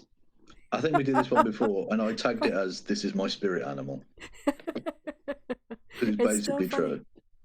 Yes. Yeah, I just love amazing. it. I love the idea. I was like, no, I can't move. No, mate, I can't. No, really, I I love can't. that it bit its way through the back of the box there and Yeah. just got in and was like, I'm just going to lie on these fucking pastries. I cannot move now. You just like started Oh, diabetic think about shock. the rocking shit he laid the day after. Oh my God. 2 or 3 days after, I think. Maybe. Talk about ring sting. Oh. All right. Oh yes, this is a cat. Sorry, a box just arrived from Amazon. I wanted to see how long it would take for the cat to jump into the box. Boom. Love it. Also, Cats do love a box. They yeah. do. No, piss off, go back. I love also the fact that it does a somersault into it. Yeah. Just Look, I'm not waiting for this shit. No, I'm not no, no. slowing down. The box can slow me down. Puts it down, takes out the crap before you can even get there. Crump. Lovely stuff. Oh, cats are funny. All right, what else have we got? Oh, the Auschwitz Memorial something. Oh yeah, taking on Dinesh D'Souza. That was good. Oh, right, yes. He is a Muppet. He's a total yes. Definitely when the Auschwitz Memorial tells you to sit down and shut up. Yeah, I think they know their subject. Yeah. Yeah. And was it? Yeah, that was 2019 as well, wasn't it? That I spent Nazi money and gave it to the Auschwitz Memorial. So yes, and thanks for that's that. Good. Well, no, thank the idea that popped into my head that I did it mainly to annoy Nazis, if I'm honest, and it worked brilliantly because Millennial Woes was very angry, and you could tell he was angry because he passively aggressively said, "Oh yes, that's very funny." Oh, seriously, my nipples were so erect, beautiful. Like if he'd been really like shouty, which he did get later, but if he'd shouted at me, I'd have been like, "Oh, that's just anger." Whereas this was seething resentment. He despised it. I thought, yes, perfect. This couldn't have gone better. Anyway, and then but thank my people on 2 Twitter accounts ago who I put the poll up for, and they decided to give it to Auschwitz. Ah, okay. So there you go. Yeah, nice. I can't remember the other charities. There was like I think there was a gay, like an LGBT Jewish organization, and there was like a Jewish water aid or something. And then, yeah. I definitely wanted Jews to get the money, just to annoy Nazis. This one was just for me because, so apparently his friend wanted to do a lighting test, and Lin-Manuel Miranda said, okay, I'll do that. And so then they filmed it to see how it would look, and I just thought it looked really cool. So it's just lights shining at Lin-Manuel Miranda. And him being adorable because he's our national treasure. He's like one of the only national treasures we have in America. Please, TPUSA is stuck for them. No. No, yes. I mean literally no. Like Americans don't. I mean, can you think of anybody else in America is like really likable? Shit.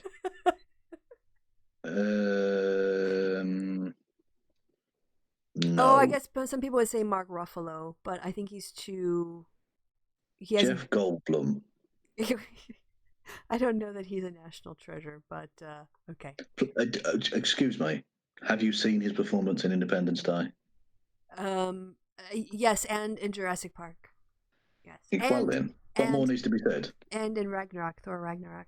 I still want to do my cheesy movie review series, which I was going to start at one point. I so nearly did, and I have to start that with Independence Day because the story, the Jeff Goldblum and what's the actor's name? Oh, Judd Hirsch. Judd Hirsch. Yes. Yeah. So it's basically scientist played by Jeff Goldblum and the guy I call stereotypical Jew dad because that's literally what the Judd Hirsch character is. Yeah. It's amazing. Still, I think my favorite line in motion picture history, where they're allowed naturally, they're allowed him and stereotypical Jew dad and crazy fucking guy who used to be in the Air Force are allowed into Area 51 naturally because that would happen definitely. Into the very secret bit of Area 51 as well, not in the waiting room having a cup of coffee. No, they're allowed into the alien spacecraft room, along with fucking Data from Star Trek. Without his naturally. Makeup. And anyway, so they say a prayer at one point because they think the world might be about to end. And so they get into a room, and Judd Hirsch, being Jewish, leads them in a Jewish prayer. Yes, I And remember the one scene. of the, it's like an army general or something, says, "Oh, I'm not Jewish." And Judd Hirsch, without missing a beat, says, "Don't worry, no one's perfect." Oh, it's so good. It's like the most stereotypical Jew dad thing would ever say. It's brilliant. There's your cheesy movie reviews. Preview. It's amazing. I love that film. Oh god, Will Smith literally punches the alien and says, "Welcome to Earth." Oh my god, it's orgasmic in its cheesiness. That film is just oh. Oh, when he flies into the fucking alien spread. Hello, boys. I'm back. Who wrote that script and thought that's amazing?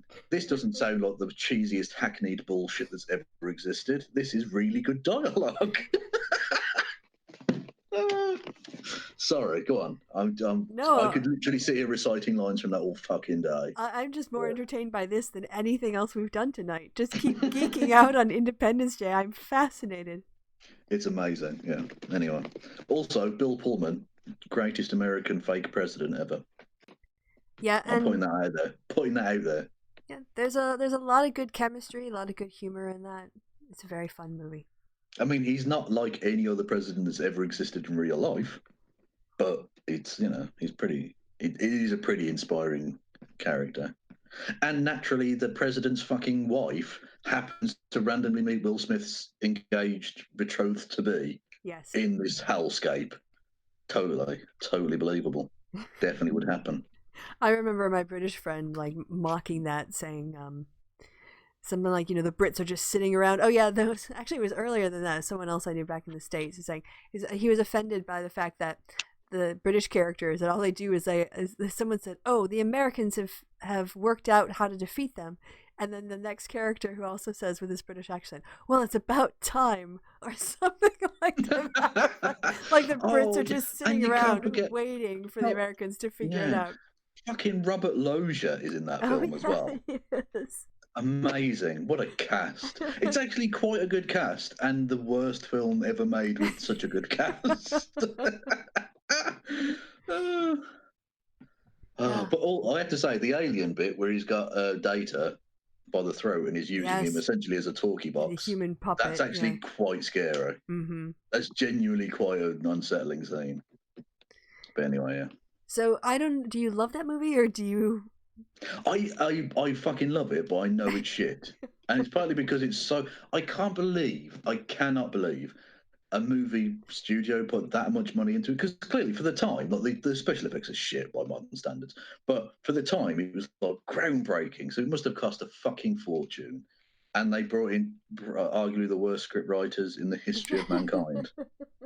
I don't know when they first saw that, they must have gone, "Can we literally not just employ anyone else at all? Like, literally get one of the T-boys up here. I'm sure he could do a better job of this shit." Not impressed with the dialogue, huh? Amazing. They let stereotypical Jew dad and crazy pilot man into Area 51. They weren't going for realism, I don't think. No, you think? Because if they did, they overshot that pretty badly if they were going for that, if I'm honest. It's amazing. So what are some of your other favourite films? Cheesy films or actual good films? How about cheesy films? Oh, cheesy films. Actually, we talked about it earlier. The Producers is a really cheesy film, but intentionally, to be fair. Yeah. That's good.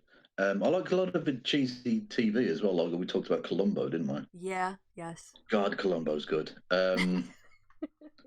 It's so good. What else? I'm trying to think. I can't think off the top of my head. What else? It's because Peter Falk comes across as a sort of bumbling character, and he's always downplaying, and he's very self-deprecating. Is that why? Well, it's not just that, but it's the same basic formula of he's got one move of walk away and then come back and go and another thing every fucking time, and often 3 or 4 times in the same scene. And then he'll make a reference to his wife, who we never see, and is completely superfluous, doesn't need to be mentioned. No normal human being would ever mention their wife at that point. Yeah. But he'll go, "Oh, my wife's got a scarf like that." Okay. Thanks. I don't fucking care, mate. My cousin's just been murdered. Can we focus on that, maybe? Or whatever, you know. Yeah. Donna Dennison in the chat says Galaxy Quest. That is a great. Galaxy Quest is good. Yes. Definitely. Very, very good. Actually, I have to say, I'm going to get a lot of shit for this. A lot of the Marvel series are quite cheesy. Yeah, I think that they don't take themselves too seriously like the DC universe tried to. Mm. Yeah, I think that there's a little tongue-in-cheek. Groundhog Day is a good cheesy film. There's a lot of good 80s movies that are good cheesy movies now. Maybe it's just because the 80s were kind of cheesy, but I think Die Hard is kind of a cheesy movie. Yeah. Oh yeah, absolutely. And I love again, Die Hard. it's got very Independence Day vibes to the scripting. With the scripting. But the cast too. I mean, Mr. Takagi won't be joining us for the rest of his life. Yeah, in Galaxy Quest also, Alan Rickman just carried much of that film on his shoulders by just being himself, the late great Alan Rickman. Now, unfortunately, yeah, there's a real. And he was really good in Dogma as well. Oh God, I don't remember him in Dogma. Yeah, he played the Archangel Gabriel in Dogma. He was very good. He plays a really downbeat thing. Is there anything he wasn't good in? I mean, Alan Rickman. He wasn't good. Talk about cheesy movies. Robin Hood, Prince of Thieves. Because it hurts more. Yeah. Oh, the fucking Rambo. Oh my God, amazing. Now he gets shot in the arm, and he goes, "Oh, you're not going to get that scene too." I haven't got time to bleed. What? What does that mean? You're literally. We can see you bleeding. You're going to die. He doesn't die naturally because the bleeding just stops apparently. I think pretty much everything that survived the 80s that is still being watched today is total cheese. Yeah. Oh, absolutely. At this point, all the 80s are just ridiculous. Whatever happened to Emilio Estevez? He did Repo Man. Didn't he do that film? Possibly, I don't know. Yeah, and he was also in that Stephen King adaptation, Overkill. Oh, Twins. Maximum Overdrive. With fucking Danny DeVito and Arnold Schwarzenegger as twins. Oh my God. When they pitched this shit, why do they go, yeah, we'll do that? And this was decades before Sharknado, where just the movie industry went fucking mental and just went, a tornado full of sharks? Yes, please. Did you ever? And then they made a fucking sequel. Of course, because it made so much money. But did you ever see the movie with Danny DeVito, Bette Midler, Judd Reinhold, and a blonde woman who's has been lost to movie history? But the premise is that Danny DeVito wants his wife kidnapped, and Judd Reinhold and his wife... Oh, no, he wants his wife dead, and Judd Reinhold and his wife kidnap Bette Midler, who is his wife, and try to hold her for ransom, but Danny DeVito won't pay the ransom because he wants him to kill her. Do you... Oh, God. No, I don't remember that. And actually, she ends up hanging out in their basement and getting really fit watching aerobics TV. Well, how does that incredibly undramatic scene play out exactly? They just go, well, actually, he's not paying up, and this is all like a thing, so you can go. And she's like, awesome, I got fit. Eventually, for some strange cock. Yeah, they start negotiating down, and then Bette Midler gets so offended that he wouldn't pay. Ruthless people, that was it. Yes, ruthless people. Wouldn't pay the $5 million. He was trying to haggle down to 1.5. And she got so mad, she joined with them and said, right, we're going to go and get revenge on my husband and take him for all his money or whatever. So. Okay. Well, I don't remember that one. Look Who's Talking. That was a good film. Oh, is that with the one with the babies where Bruce Willis mouth and Ruth? Yeah. They did a sequel with Rosanna. What's her name? Roseanne Barr. Yes. Also, objectively subjective in my chat. Little known fact about Kristi Winters. She once line danced for 48 hours straight with no one watching just to prove she could. I feel like we're playing that game show. Sorry. Someone's HK. Death Becomes Her. Oh my God. Oh yes, with Goldie Hawn and cheesiest Bette Midler. Bette Midler as well. What's her fucking name? Anyway, yeah, but they can't die, so they keep killing each other in Yeah, amusing ways, and they're not dying, and they all end up Goldie with Hawn, weird faces. I think I said. Yeah, Goldie Hawn, Bette Yeah. Midler, and um, oh bollocks! Someone will tell us. Anyway, Oh, was it Meryl Streep?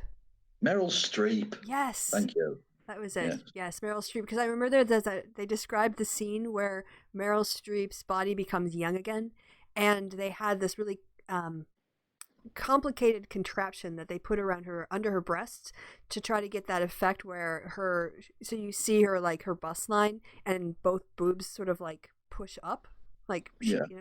and they tried it and it just looked really weird, so eventually they just had someone stand behind her, one of the women that was like an artist on the set, and just sort of cupped her boobs underneath, and then when on cue she went boop boop and pushed her boobs up. Practical effects. Oh, well, that must have been quite annoying for her, because she's basically like, oh, okay, so my tits are old and weird now. Brilliant. Yeah. Now I have to have them held up on camera. Yeah, Fantastic. like Beverly Hills Cop 2 is not the both Beverly Hills Cop and Beverly Hills Cop 2. Those are both great 80s cheesy movies. Rocky's pretty. Actually, the entire Rocky Da-da-da. series is pretty cheesy. Yeah, yes. Yeah, it is. Yeah. I think are we hitting all the highlights of the 80s? That was it. I'm not gonna. I won't go down the whole Breakfast Club thing. Yeah, no, let's not. Yeah. Let's not go down the Brat Pack. Although No. I did mention Emilio Estevez, You so I did. sort of already But did. only ironically. Mighty Ducks. Mighty Ducks. I can't believe they made a team out of that. They're still there. Anyway, Funny. what was I going to say? Yeah, well, I've mentioned it before. White Chicks. I cannot believe that film got made. Yeah, that was. The Wayans brothers, who are two grown black men who exist. They're not very funny, but they exist. Play the and for some, I can't even remember. It was so convoluted. For some reason, only they could go undercover, rather than getting like two actual white women who work for the police to go undercover as white women. Mm. And so the prosthetics, which looks so unrealistic, it's untrue. Like you would never ever believe these were actually two white women. And the joke is basically, oh, isn't it different being a white woman than being a black man? That's for it. 2 hours. Well, thankfully, I don't think it was quite 2 hours, because I mean, even they were finding it difficult to stretch that joke that far. But yeah. Oh, by the way, little known fact about Kevin from Objectively Subjective. Kevin has 30 nipples. It's just nipples all the way down. All the way down. Absolutely.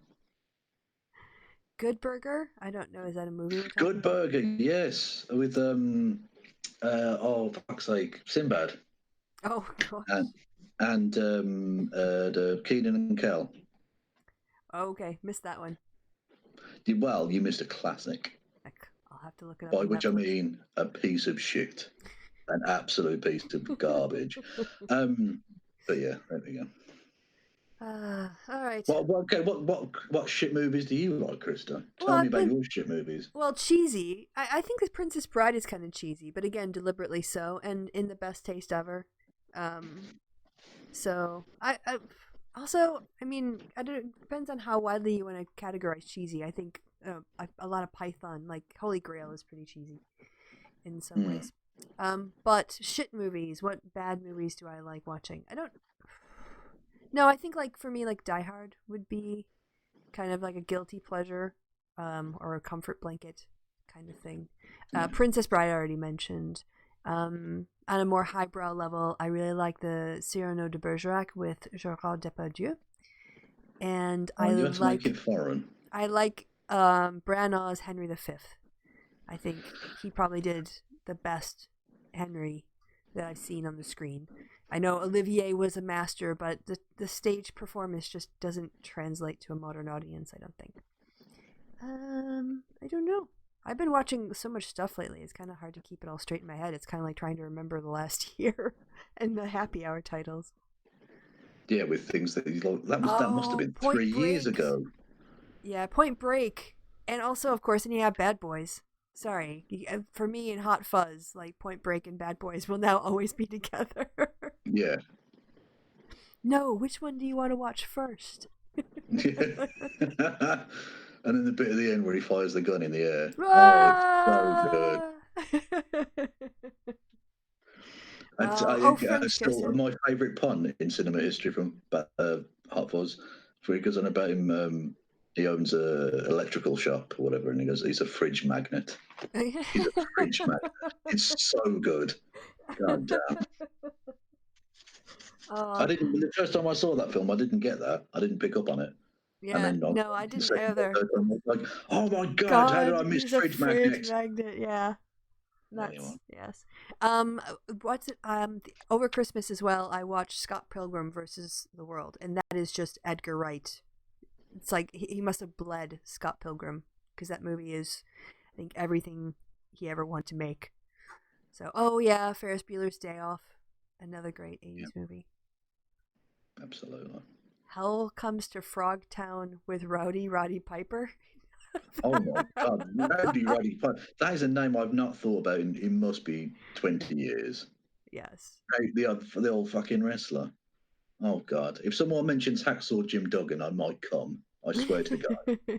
So Miss Narky mentioned Clueless, although that one passed me by. But Clueless always reminds me a little bit of Buffy. Like I think there's some same energy kind of going on with that story. Is it just me that thought that Buffy was arguably the worst show ever? Oh, there's so many people who love Buffy. I fucking hate it. Oh my God. Possibly because everyone else watched it and was like, "Oh, it's so good." And you're just gonna be No, contrary. it isn't. No, it isn't. I watched Buffy. I wasn't fanatical. I like Supernatural way Also, more. there's a man in it whose name is Dick Head. That's like having a Richard Brain.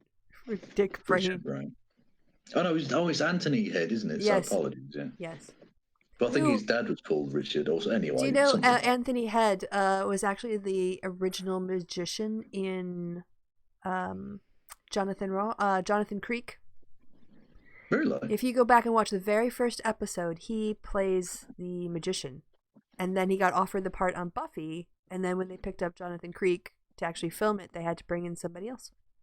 Oh, okay. Oh my God, objectively subjective as Hacksaw Jim Duggan's autograph. Oh my God. You have to take a picture of it and send it to Kevin. You met the God King Emperor himself. Well, he's got his autograph. Maybe you didn't meet him. Oh. I've got a copy of Owen Hart's death certificate. What? Who is that?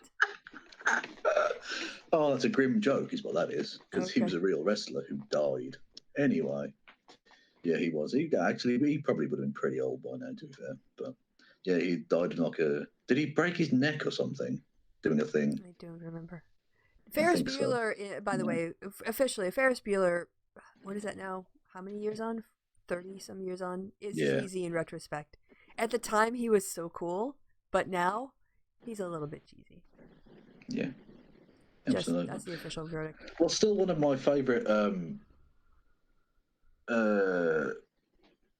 My favourite jokes from the Descent of Manus, the joke that got a really good response was when I compared Karen Strachan to looking like the character whose name I've totally forgotten off the top of my head from Ferris Bueller, his mate, the other guy. Cameron. Yeah. That guy. Yes. Yeah. Oh yeah, she does kind of look. It's all long and stringy. Yeah, she does. And so the outro was literally pictures of her and then pictures of that character interspersed, which is funny to me. And the reason I could tell she wasn't a bad dog owner straight away was because I said some appalling things about her in that episode, and the only thing she was mauled and annoyed about was people in the chat thinking that the joke I did about her shouting at her dogs meant that she was a bad dog owner. That was the thing that annoyed her. And I was like, oh, so she's kind of human underneath. Okay. Fair enough. Yeah. Well, do you have any New Year's resolutions? Kev? Oh, yeah, well, you've got the Kev thing you already mentioned coming up, but I will see you one more time. But just... Yeah. Any New Year's resolutions?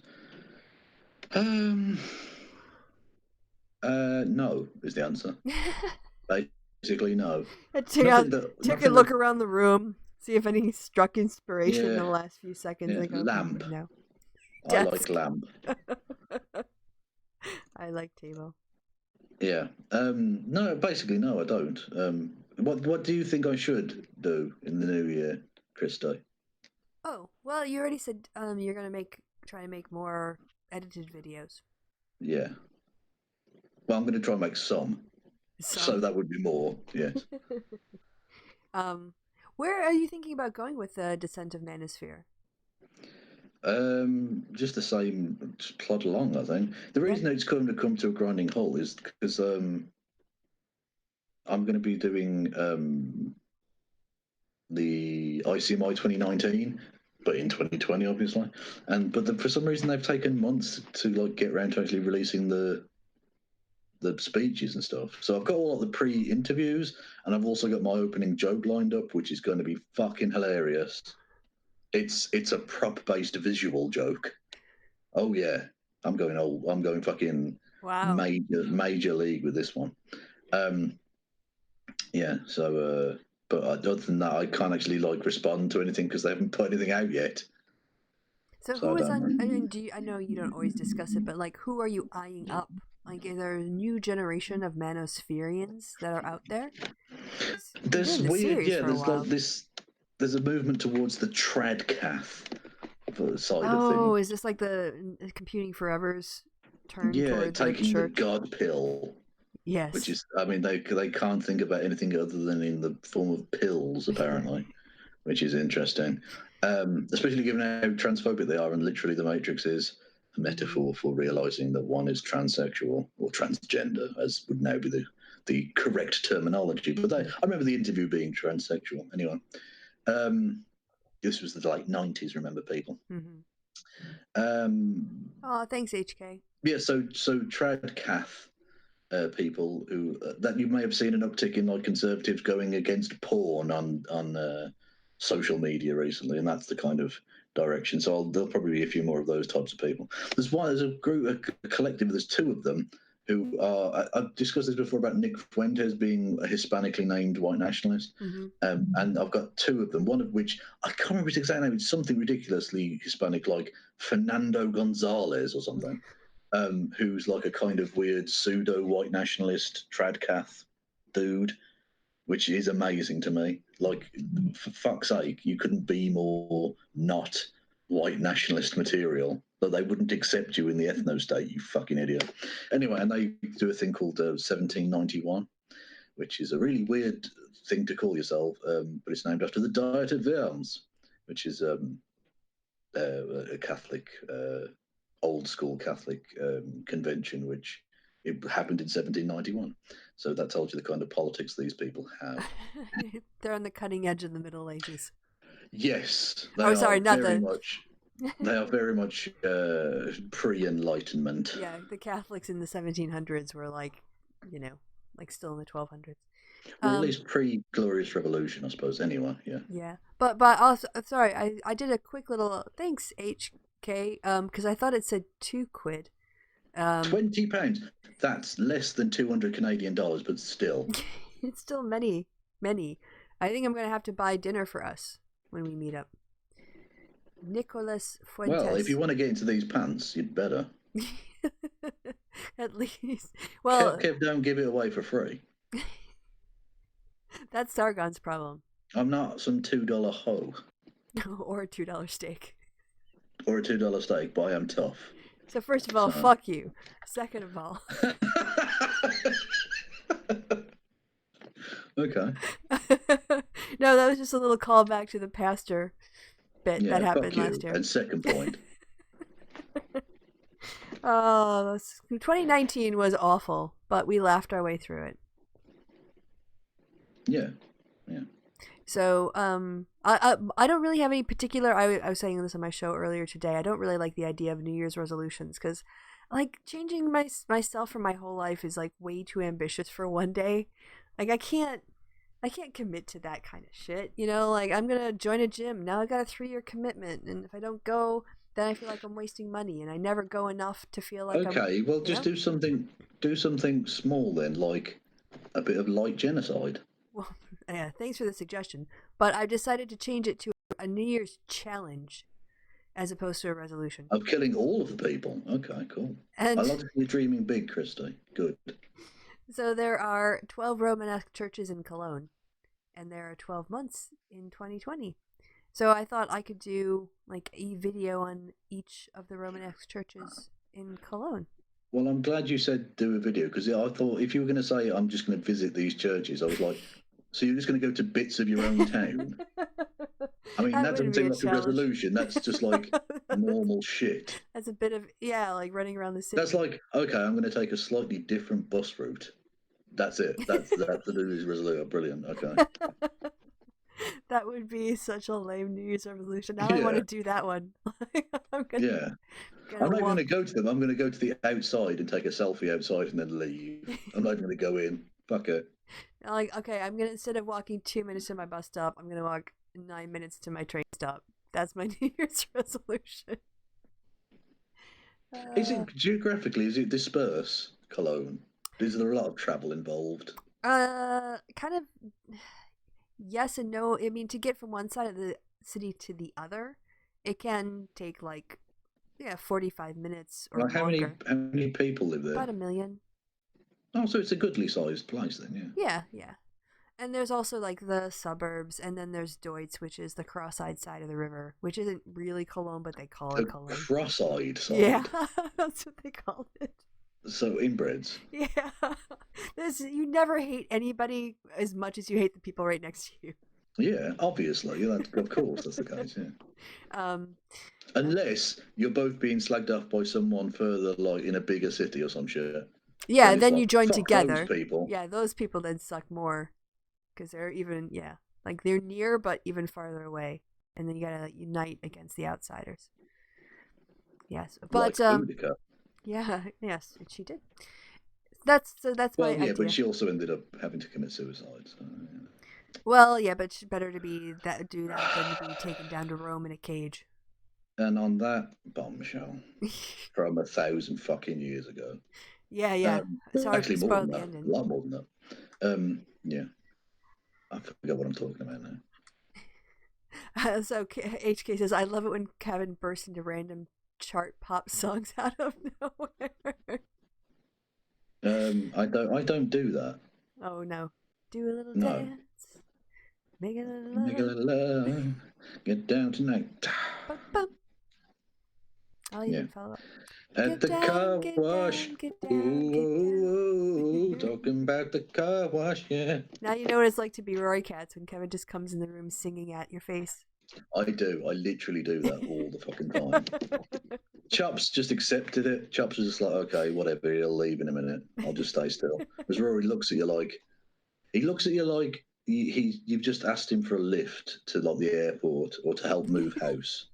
He looks at you like you've just impinged on his life enormously. Oh, please, human, go away. Yeah. Everything you do is so derivative. Mr. Brightside. Right in his face.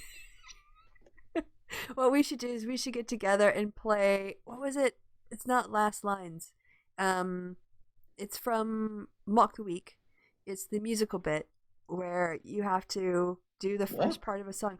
So, in Mock the Week, is it named? I haven't watched it in a long time. I don't remember a music bit. Yes. So they have a bit, it's usually toward the end of the show, maybe you fall asleep, where they're given a bit like, you're given, Sex is on Fire. And you would have to do the intro to that song, but just, with your own voice. You'd have to, figure it out. And then the other person has to... Not Mock the Week, you're thinking of Never Mind the Buzzcocks. I am thinking of Never Mind the Buzzcocks. Yeah. Which would make sense because that's a music quiz. Yeah. Sorry. Well, quiz is a bit strong. There's a kind of pseudo quiz structure, and it's basically a comedy show. Yeah, and they have the exact same physical setup, except of course it was Simon Ansell when I was watching it mostly, not Dara O'Brien. It's a panel show, so yes, it has roughly the same setup. Okay. Yes. So Never Mind the Buzzcocks was exactly the show I was thinking of. Indeed. So what was that bit called? Guess the intro or something. Yeah. Name the intro. Like yeah, and it was often the team captain and some other person badly doing kind of a cappella guitar riffs and stuff. Yeah. Yes. If you had to do Game of Thrones, how would you do it? I don't know that tune. Oh, you don't, because you never watched it. I don't watch it. You'd be screwed. You'd have to listen to it in the green room behind before in preparation. Yeah, probably.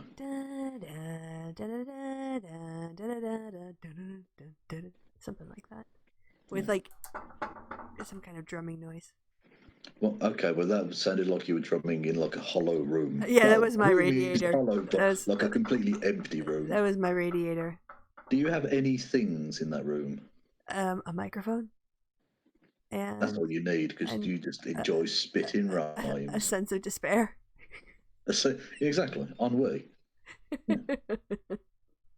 All right, See, you were I know yawning French already. words. I know French words. Foreignese, you and your foreignese. That's still my favourite George Bushism about the French don't have a word for entrepreneur. Genius. Or, actually, I believe that one day man and fish can live together in harmony. Does he think we're at war with the fish? What? God, What does he mean? he sounds so intelligent compared to Trump now. Well, because at least his bullshit was in complete sentences. Yeah, and it wasn't Like, in all it was caps. nonsense. It was devoid of any real meaning or substance, but it was a complete actual sentence. And he didn't use words like, well, quote unquote words like bigly. Yes, Yeah. actual bigly. How do you end up that fucking illiterate and stupid when you've been given the richest education that America can offer? Because you just buy your education, you don't actually earn it. Well, yeah, but you think you'd pick something up? Like, he still went to the place. Like, you think he'd be? I mean, I know he was mostly like touching up little girls, which basically didn't change through his adulthood. But you'd still think he would pick up like sentence structure or something along the way. A few bits of rudimentary science, perhaps. So can I change the subject completely? Because, No. HK in the chat mentioned Vic and Bob, which, if I'm not mistaken, were the hosts of Shooting Stars. They were. They're an acquired taste. And that was the first time I ever saw. Well, no, I saw the Matt Lucas singing the Baked Potato song. Yeah, Matt Lucas as what was that character called? I don't even know. George Dawes. What's the scores on the doors? George Dawes. And then he'd play a weird thing on a drums and say something stupid in a weird voice. It was very funny though. It was actually very anarchic. Baked potato showed me the way. And they had the dove from above. Yes, the dove from above. Which was around where they would get often guests who had done stuff like actual musicians and actors and shit to coo and claw at the air and try and get people to they had basically a prop of a dove with titles of like questions to ask, and it would descend from the ceiling, the dove from above, and then the question would be something completely unrelated, and then it would go away. That was it. That was the entire bit. It sounds dreadful. It's hilarious. Yes. Well, we did introduce them to. Oh, it wasn't Bonsai. What was Banzai, yeah. Banzai. Okay, yeah. Although we had the weirdest, most un-Banzai bit, because it's not usually sexual in the slightest, but you had wee Jimmy Cranky, the small old woman who plays a small young child and has done for about 50 fucking years. Seriously, I've not made that number up. She's been playing that character her entire fucking life. Showing off her tits, going, how big are my tits? What? You had to guess her bra size. Yeah. Well, yeah, but I mean, she had they were clad, but their tits were still very much more out than they've ever been, ever. That was a weird episode. She's about 4 foot tall. Actually, Google Wee Jimmy Cranky. I want to see how tall Wee Jimmy Cranky is. Okay, no, I was trying to wrap the show up. I don't fucking care. We're doing a Wee Jimmy Cranky bit now. Which is the strangest sentence. Good God. Things that you're not expected to say. I don't even know how to spell this. Is it wee? Wee Jimmy Cranky. There you go. It came up with a K. Ah, Crankle. There we go. No, Cranky. Oh, Cranky. Not Crankle. It's not German. Crankle. All right. Wie Jimmy Crankel. So, should we get images? How tall is wee Jimmy? Oh my gosh, she looks like Nicola Sturgeon. Yeah, well, they're both Scottish. All Scottish women look the same. All of them. So, look, she's been playing this character for about 50 years. I think that's Nicola Sturgeon actually dreaming her, so that's probably why. Okay, so that's what you were thinking about, and then she gets her She That whips fits it. her knockers out. Yeah. Well, she had him. But how tall is she? I want to see how fucking tall she is. All God right. damn it. Go back. It was one of the. That was the whole How point. tall? That was the whole point of my existence, was for you to find out how 4'5". tall we 4'5". She's 4'4". Fucking hell. That is short. She's like, and you are how tall? 6'1"? 6'1", yes. We're technically the same species, she and I. She's almost 2 feet. That still is my favourite ever two people standing together photo of Shaquille O'Neal and Kristi stood next to each other. I don't, they were at some thing or another, and they were stood next to each other. And you had this weird, dumpy white man, and he was such a weird because he's almost as wide as he is tall. That's not even fat shaming. That's just biologically true. Yeah, those are his dimensions. And then this guy who's 7'2" and built like a fucking brick wall. And you just think they're the same species. Yeah, that's true. It doesn't look like it. It really doesn't look like it, but they are. Amazing. And the white people, the white supremacists would say somehow that Kristi was the genetically superior one of the two, even though this was like a real world version of twins, where Kristi got the garbage DNA. I'm just saying that's true. If that's the scenario, he's the DeVito to Shaquille O'Neal's Schwarzenegger. Well, that's a mental image for you. By the way, so Mike Balla kind of lost the thread for a second because he was it was Tony saying, didn't we talk about whoever it was before? We Jimmy Cranky, how dare you? Jimmy Cranky. Kristi, if you're going to pass this fucking citizenship test, you better learn some shit. Yeah, who we cares Jimmy about Cranky Shakespeare? will definitely come up. That would be amazing if there's a question on the fucking Crankies. That's what's It'd be like doing it. There's a special round on the fucking Chuckle Brothers or something. That's a reference you might not get. I don't know. I think I've seen mentions of the Chuckle niche. Brothers. Yeah. Yes. They're comedy, but one of them's now dead, unfortunately. But they're both very old. They were brothers, Northern.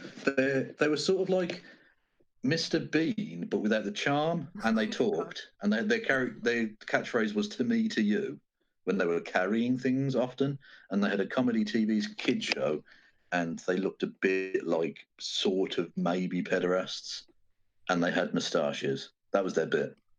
Having moustaches and saying "from me to you."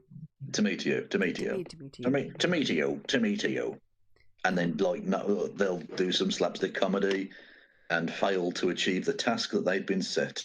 Hence the Chuckle Brothers. You guys are like the Chuckle Brothers. Whatever, like you mess things up. Yeah, basically, yeah. Like they didn't seem to have a job in the show, but they'd be one week they'd be decorating a house and they'd hilariously fuck it up, and then go, "Oh, you've the right mess you've got us into now. To me to you," and that's it. Did they do a rap song? I fucking hope so. Who said they did a rap song? Oh my god. Okay, well, I know you want to wrap the show up, Kristi, but we're going to have to look at the fucking... All right. If this is a title, we'll have to see. No, hang on. They did one with Tinchy Stryder.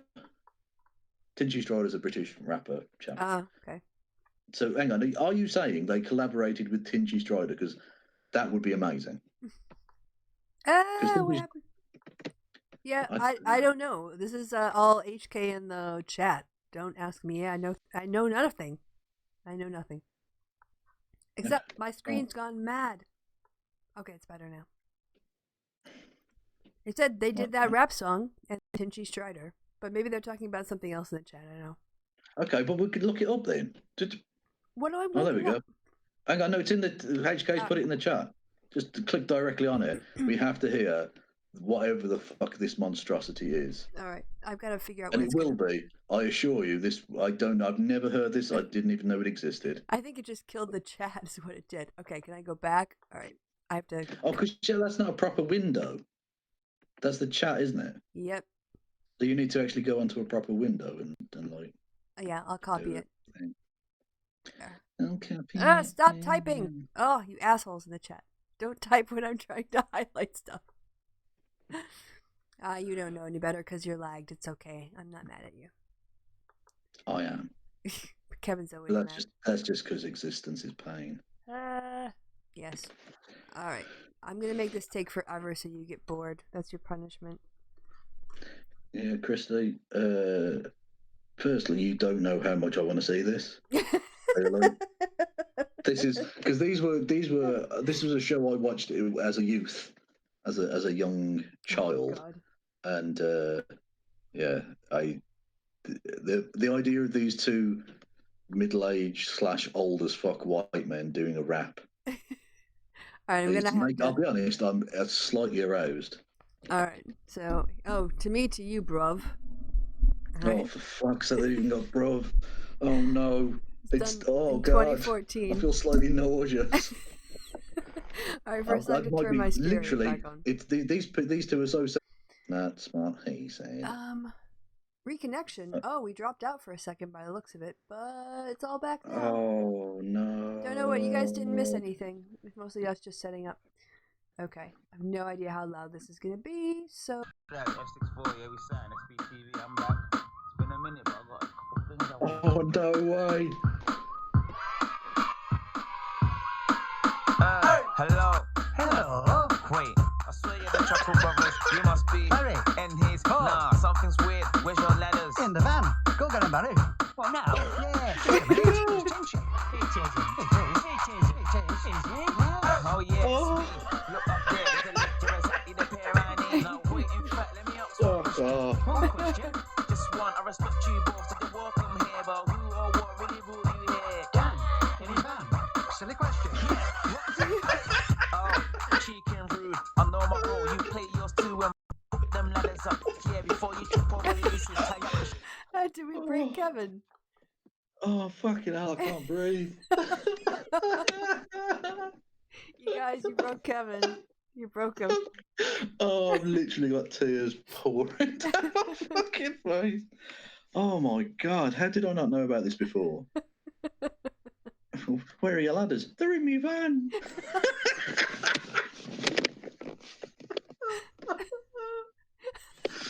Oh, I genuinely don't know if I'm going to make this. We have to finish it. Oh, God, it's like the Trump rap, but gone nuclear. Oh, it's like the Trump rap, but not mollified by the hateful politics. So it's like perfection. There you go. All right, you ready for more? Yeah. Oh. Here we go. I wear slip-ons. Get the ladders, Barry. Mate, over here, quick word. Barry's got shoes and they come with laces. You must have both heard. Oh dear. Even the rapper's bit's amazing. He's got shoes and they come with laces. This is the best episode ever.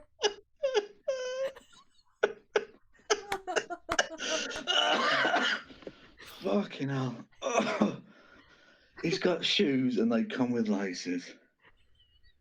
Even look, they've got a proper rapper. He's sold out like venues and stuff. He's got sold albums, and even his bits are shit. He's got shoes and they come with laces. They don't even charge extra. That's amazing.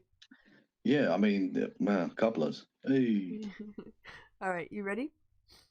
Oh, I was born ready. Okay. Oh dear, oh dear. Oh dear. Oh dear, oh dear. Oh dear. Yeah, safe in it. Oh dear. Oh dear, oh dear. Oh dear. Oh dear, oh dear. Oh dear. Oh dear, oh dear. Oh dear. There's another who's taking it. To me. To you. Oh, that is amazing. They just like, we need a filler here. We just need something. Just try. Oh dear. Oh dear. We'll just loop Oh that. dear. We'll do that twice. Just keep doing that. And this is their whole bit, but to rap music. To rap music, yeah. To me, to you, where they would pull on an object, not realizing who was supposed to be leading. Oh right. That was their one joke in their entire show. Are we They've about got a 40-year career on that. Well, there you go. If you just need one thing, if it keeps working. Well, kids are stupid. Yeah, and unfortunately, there's a new crop of them every couple of years. Yeah, unfortunately, they are a disgustingly renewable resource, which is why we should burn them. All right, I'm not even touching that. I'm going to hit play. Well, don't it's too hot. Let them cool down first, and then you spread the ashes on the ground, and you can grow things. You're so I am terrible. awful. I am. To me. To you. To me. To you. To me.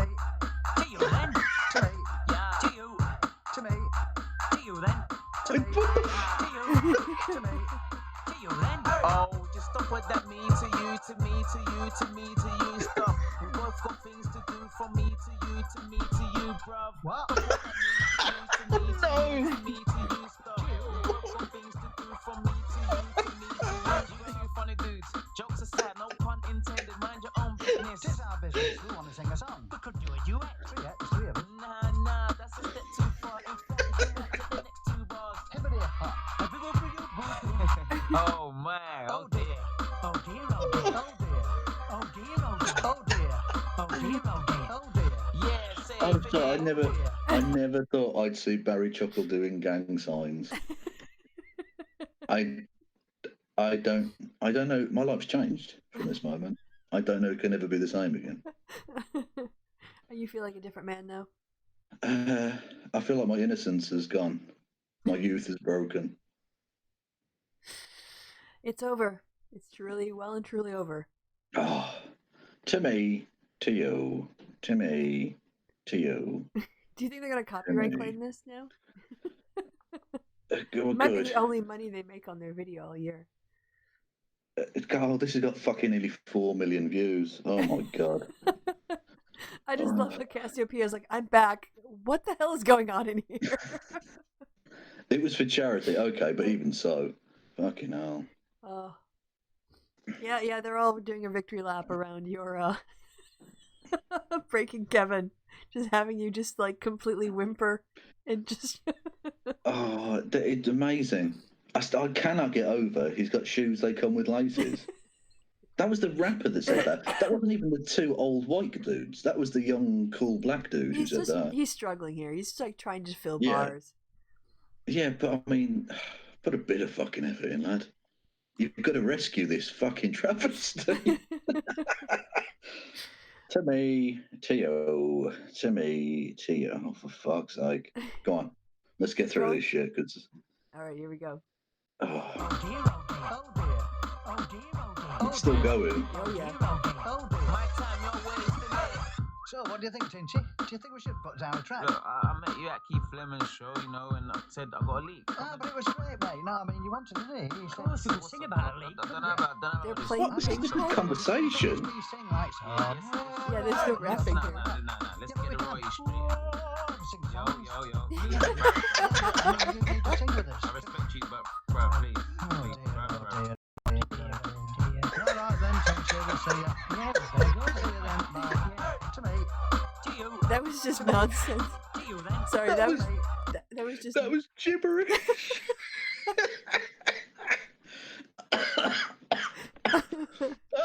Did he do like 2 bars of opera singing at I one think he point? was at one point, and then some more to me to use.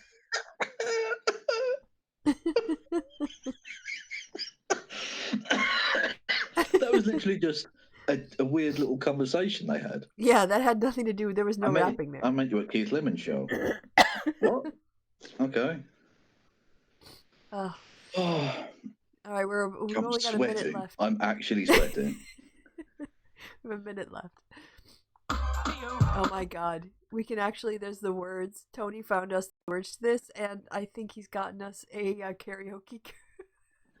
Oh, yes. He's got the lyrics, and we can get a karaoke version going. Okay. All right, anyway, here we're going to wrap up There's the last. still a minute. Yes. How? I don't know. It's a lot of filler, I'm going to guess. To me. Yeah. To you then. To me. To you. To me. To you then. Oh, fucking hell. To me. To you then. And the ping pong. I don't get the ping pong. Yeah, they're playing ping pong Do they do that in a a lot? room that's too small to play ping pong, really. Much too small. I think that this is a loop of kids shouting Weird kids. and dancing. Okay. Oh, fucking hell. The shadows are getting long. It's a one-day shoot. You can tell they have Yeah. to get it all in one day in this person's front yard. Yeah, this is just a street. This is. There you go. It's over. Presumably they don't need a license to film there. No, not in front of your own Don't have house. to pay anyone. Oh. So let's have a look at the lyrics then. I need to see what these lyrics are. All right. Let's see. Open link in a new tab. I'm literally actually sweating. Oh, No, that won't do it either. I have to go back down. Okay. Can I click on the Copy link copy address. link address? That's the one I want. And then it's going to be time to go to bed. It's I school laugh so night. hard I've damaged my throat. I've only have, actually got a sore throat now. But Totally you got worth to it. enjoy it. I mean, that my life is complete. My throat is not complete anymore, but my life is. To me, to you, bruv. So, Bruv. hello. Oh. Wait, I swear you're the Chuckle Brothers. You must be Barry and he's Paul. Nah, that's something weird. Where's your ladders? In the van. Go get 'em, Barry. What? What now? This Just is a minute. gibberish. Here's This is absolute Tinchy. gibberish. Tinchy, Strider, and the Chuckle Brothers. Yeah, it's me. Look up there. There's a leak. You're exactly the pair I need. Wait, in fact, let me ask one question. One question? Just one. I respect you both, so you're welcome here. But who or what really brought you here? Dan, it is Van. Silly question.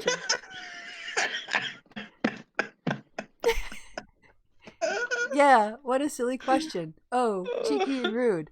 I know my role. You play yours too. And put them ladders up. Yeah, before you trip over your laces, tie up your shoes. I wear slip-ons. Get the ladders, Barry. Oh, fucking hell. Mate, over here, quick word. Barry's got shoes and they come with laces. You must have both misheard. And then we get the oh dear, of course. Yeah, save in it. Oh, and then we get the hook, which is separate, which is to me, to you then, and so on. All right, okay. Just stop with that me to you. Sorry, to me to you, to me to you, to me to you stuff. We both got things to do from me to you, from me to you, bruv. What? Oh, just stop with that me to you, to me to you, to me to you stuff. We've both got things to do from me to you, from me to you, bruv. You're two funny dudes. Jokes aside, no pun intended. Mind your own business. What pun? No, there was no puns. No. None it of this is our is making any business. sense. We want to sing a song. We can do a duet. Threeette. There's three of us. A threeette. A threeette. Nah, that's a step too far. In fact, you can rap. You can take the next two bars. Hippity bop. Yeah, hang on. You can take the next two bars. Hippity hop, bibbledy bee boop boop. Oh my. Oh my. Can someone needs to get hippity hop, bibbledy boo boop boop as like a theme thing for this show. There you go. Put that on. And you know what? You can have every penny, Barry and Paul. Well, whichever one of you is now still alive. You can have every penny and Tinchy. Yeah. Take the money because we earn fuck all from this shit anyway. Oh my god. Oh. All right. So, what do you think, Tinchy? Do you think we should put down a track? Look, I met you at Keith Lemon's show, and I said I've got a leak. But he said it was great, mate, Of course, we could sing about a leak, couldn't we? I don't know. I don't know if we should do any songs together. You see, the thing is, we sing. Nah, let's get this straight. La, we sing songs. That was it. He did a la in opera style. Yeah, Barry Chuckle did a la in opera style.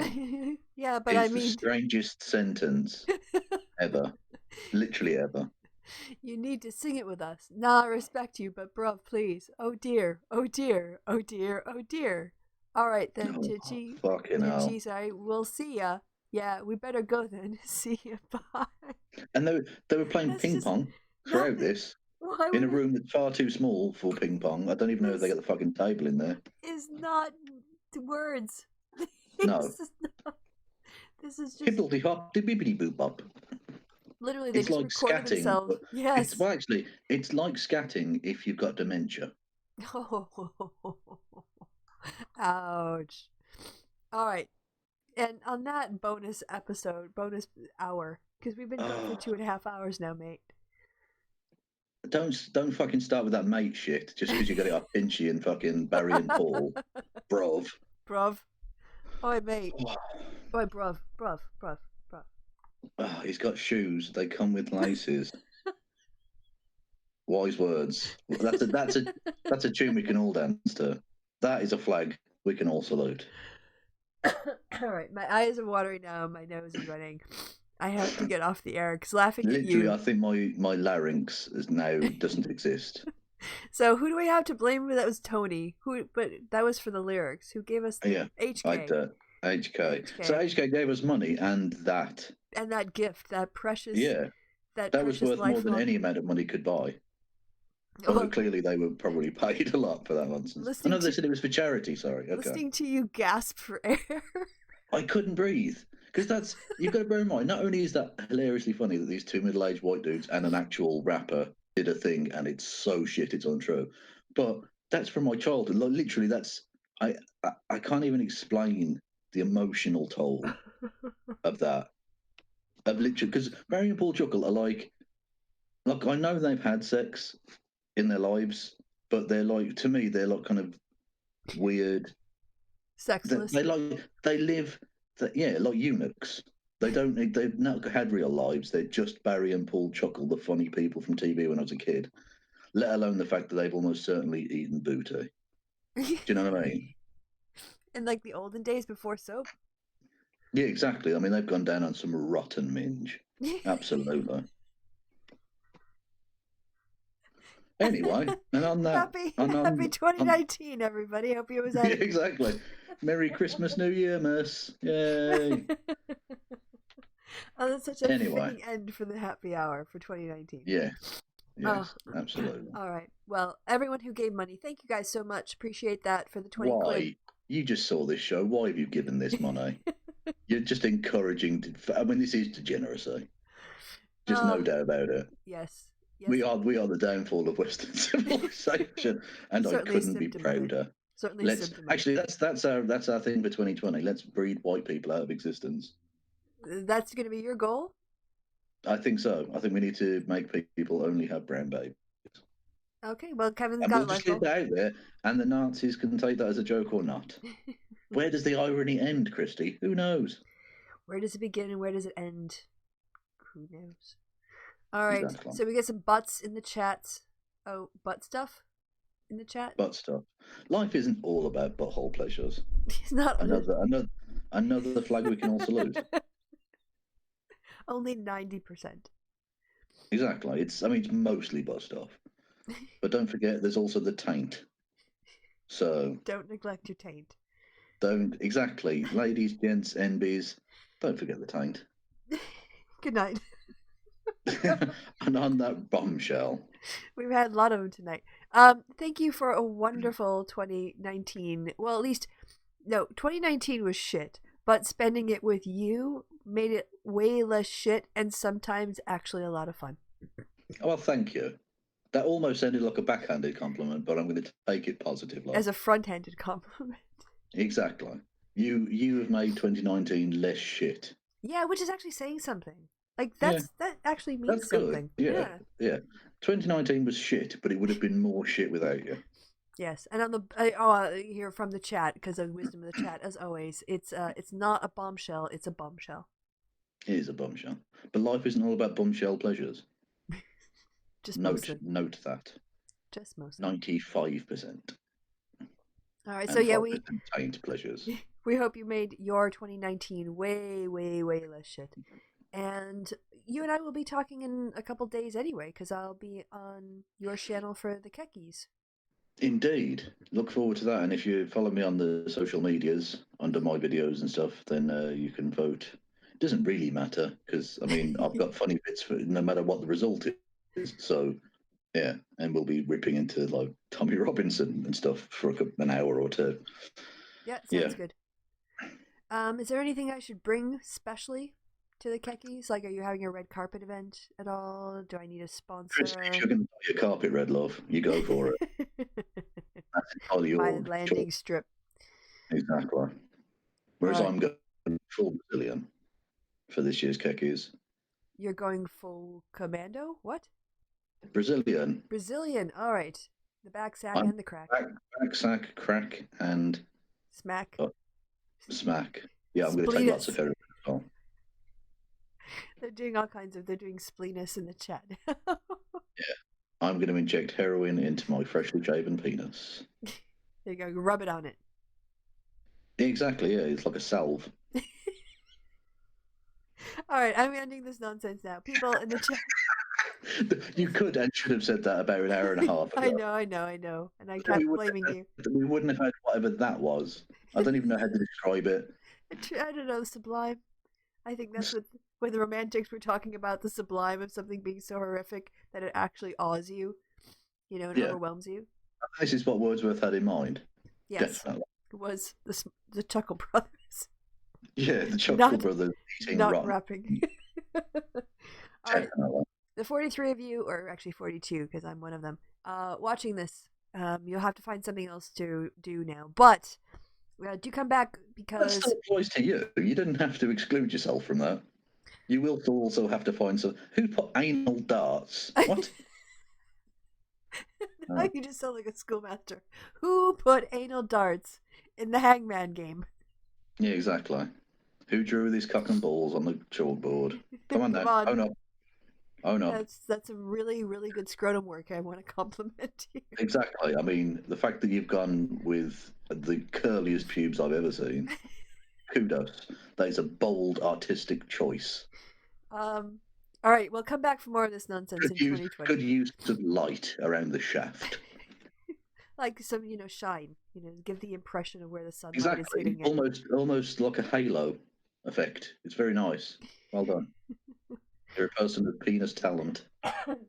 You'll go far, and by far I mean prison. Anyway, yeah, let's stop this, Kristi. It's just I keep trying, and you keep talking. No, but come back for more of Kevin doing this.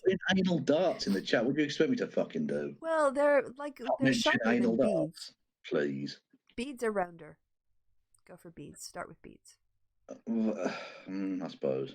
Yeah, that's a lesson for you in 2020, kids. Always start with the beads. All right, so goodbye to people in chat. Thank you for hanging around and having fun with our nonsense. Thanks for people in the future watching all the way to the end of the video, which I know most of you don't do. And mostly, thank you to the Chuckle Brothers and Tinchy Strider. That was, yeah. It basically, you made the world less shit. 5 years ago, you made 2019 end a little less shit. Yeah. Even though one of you died between then and now. We still are grateful. Yeah. I mean, but your sacrifice was not in vain. No, brought joy. You died because you're old, but even so. Okay, I'm not going to laugh at that, but it's really funny. Oh, you are going to laugh at that because it's fucking funny. That was mean funny. You're such a mean girl. He's not mean, he's dead. What's he going to do? Oh no, I've hurt his feelings. He's almost certainly mostly rotted away by now. If he wasn't burned, I don't know. They might have buried him. I was trying to end the show on a happy note, and now we're back to death. And I am. I'm talking about cremating dead people. Oh, my voice is fucked. Oh, goddamn. Thank God I've got a couple of days before the keki. It's fucking hell. Although you won't be watching any rap videos with old white guys unless you're going to do some MAGA flashbacks. They may. Like, I might do a wild card round or something. There you go. Yeah. I named my penis climate change. That was amazing. My penis climate change. Okay, we have to end the show. We can't keep going on. All right, so let me do my bit. You can do 8 hours bits, can't you? We've only just got fucking going. All right, so for people in the chat, yes. We haven't even gotten onto fucking Chuckle Brothers' second album yet. Go have fun with the rest of your family and other people who love you in the world, or watch something entertaining. They're about equal. And for me and Kevin, happy 2020 until we see you. And goodbye from me, and goodbye from the Kev. Say goodbye, Kev. Goodbye, Kev. No, it's way too mild. Goodbye, Kev. Insert joke about dead person here. No, you can't do that now. It's supposed to end happy, and I haven't hit. That is happy. Death is a part of life. Get used to it. Goodbye. Happy New Year. Goodbye, everyone.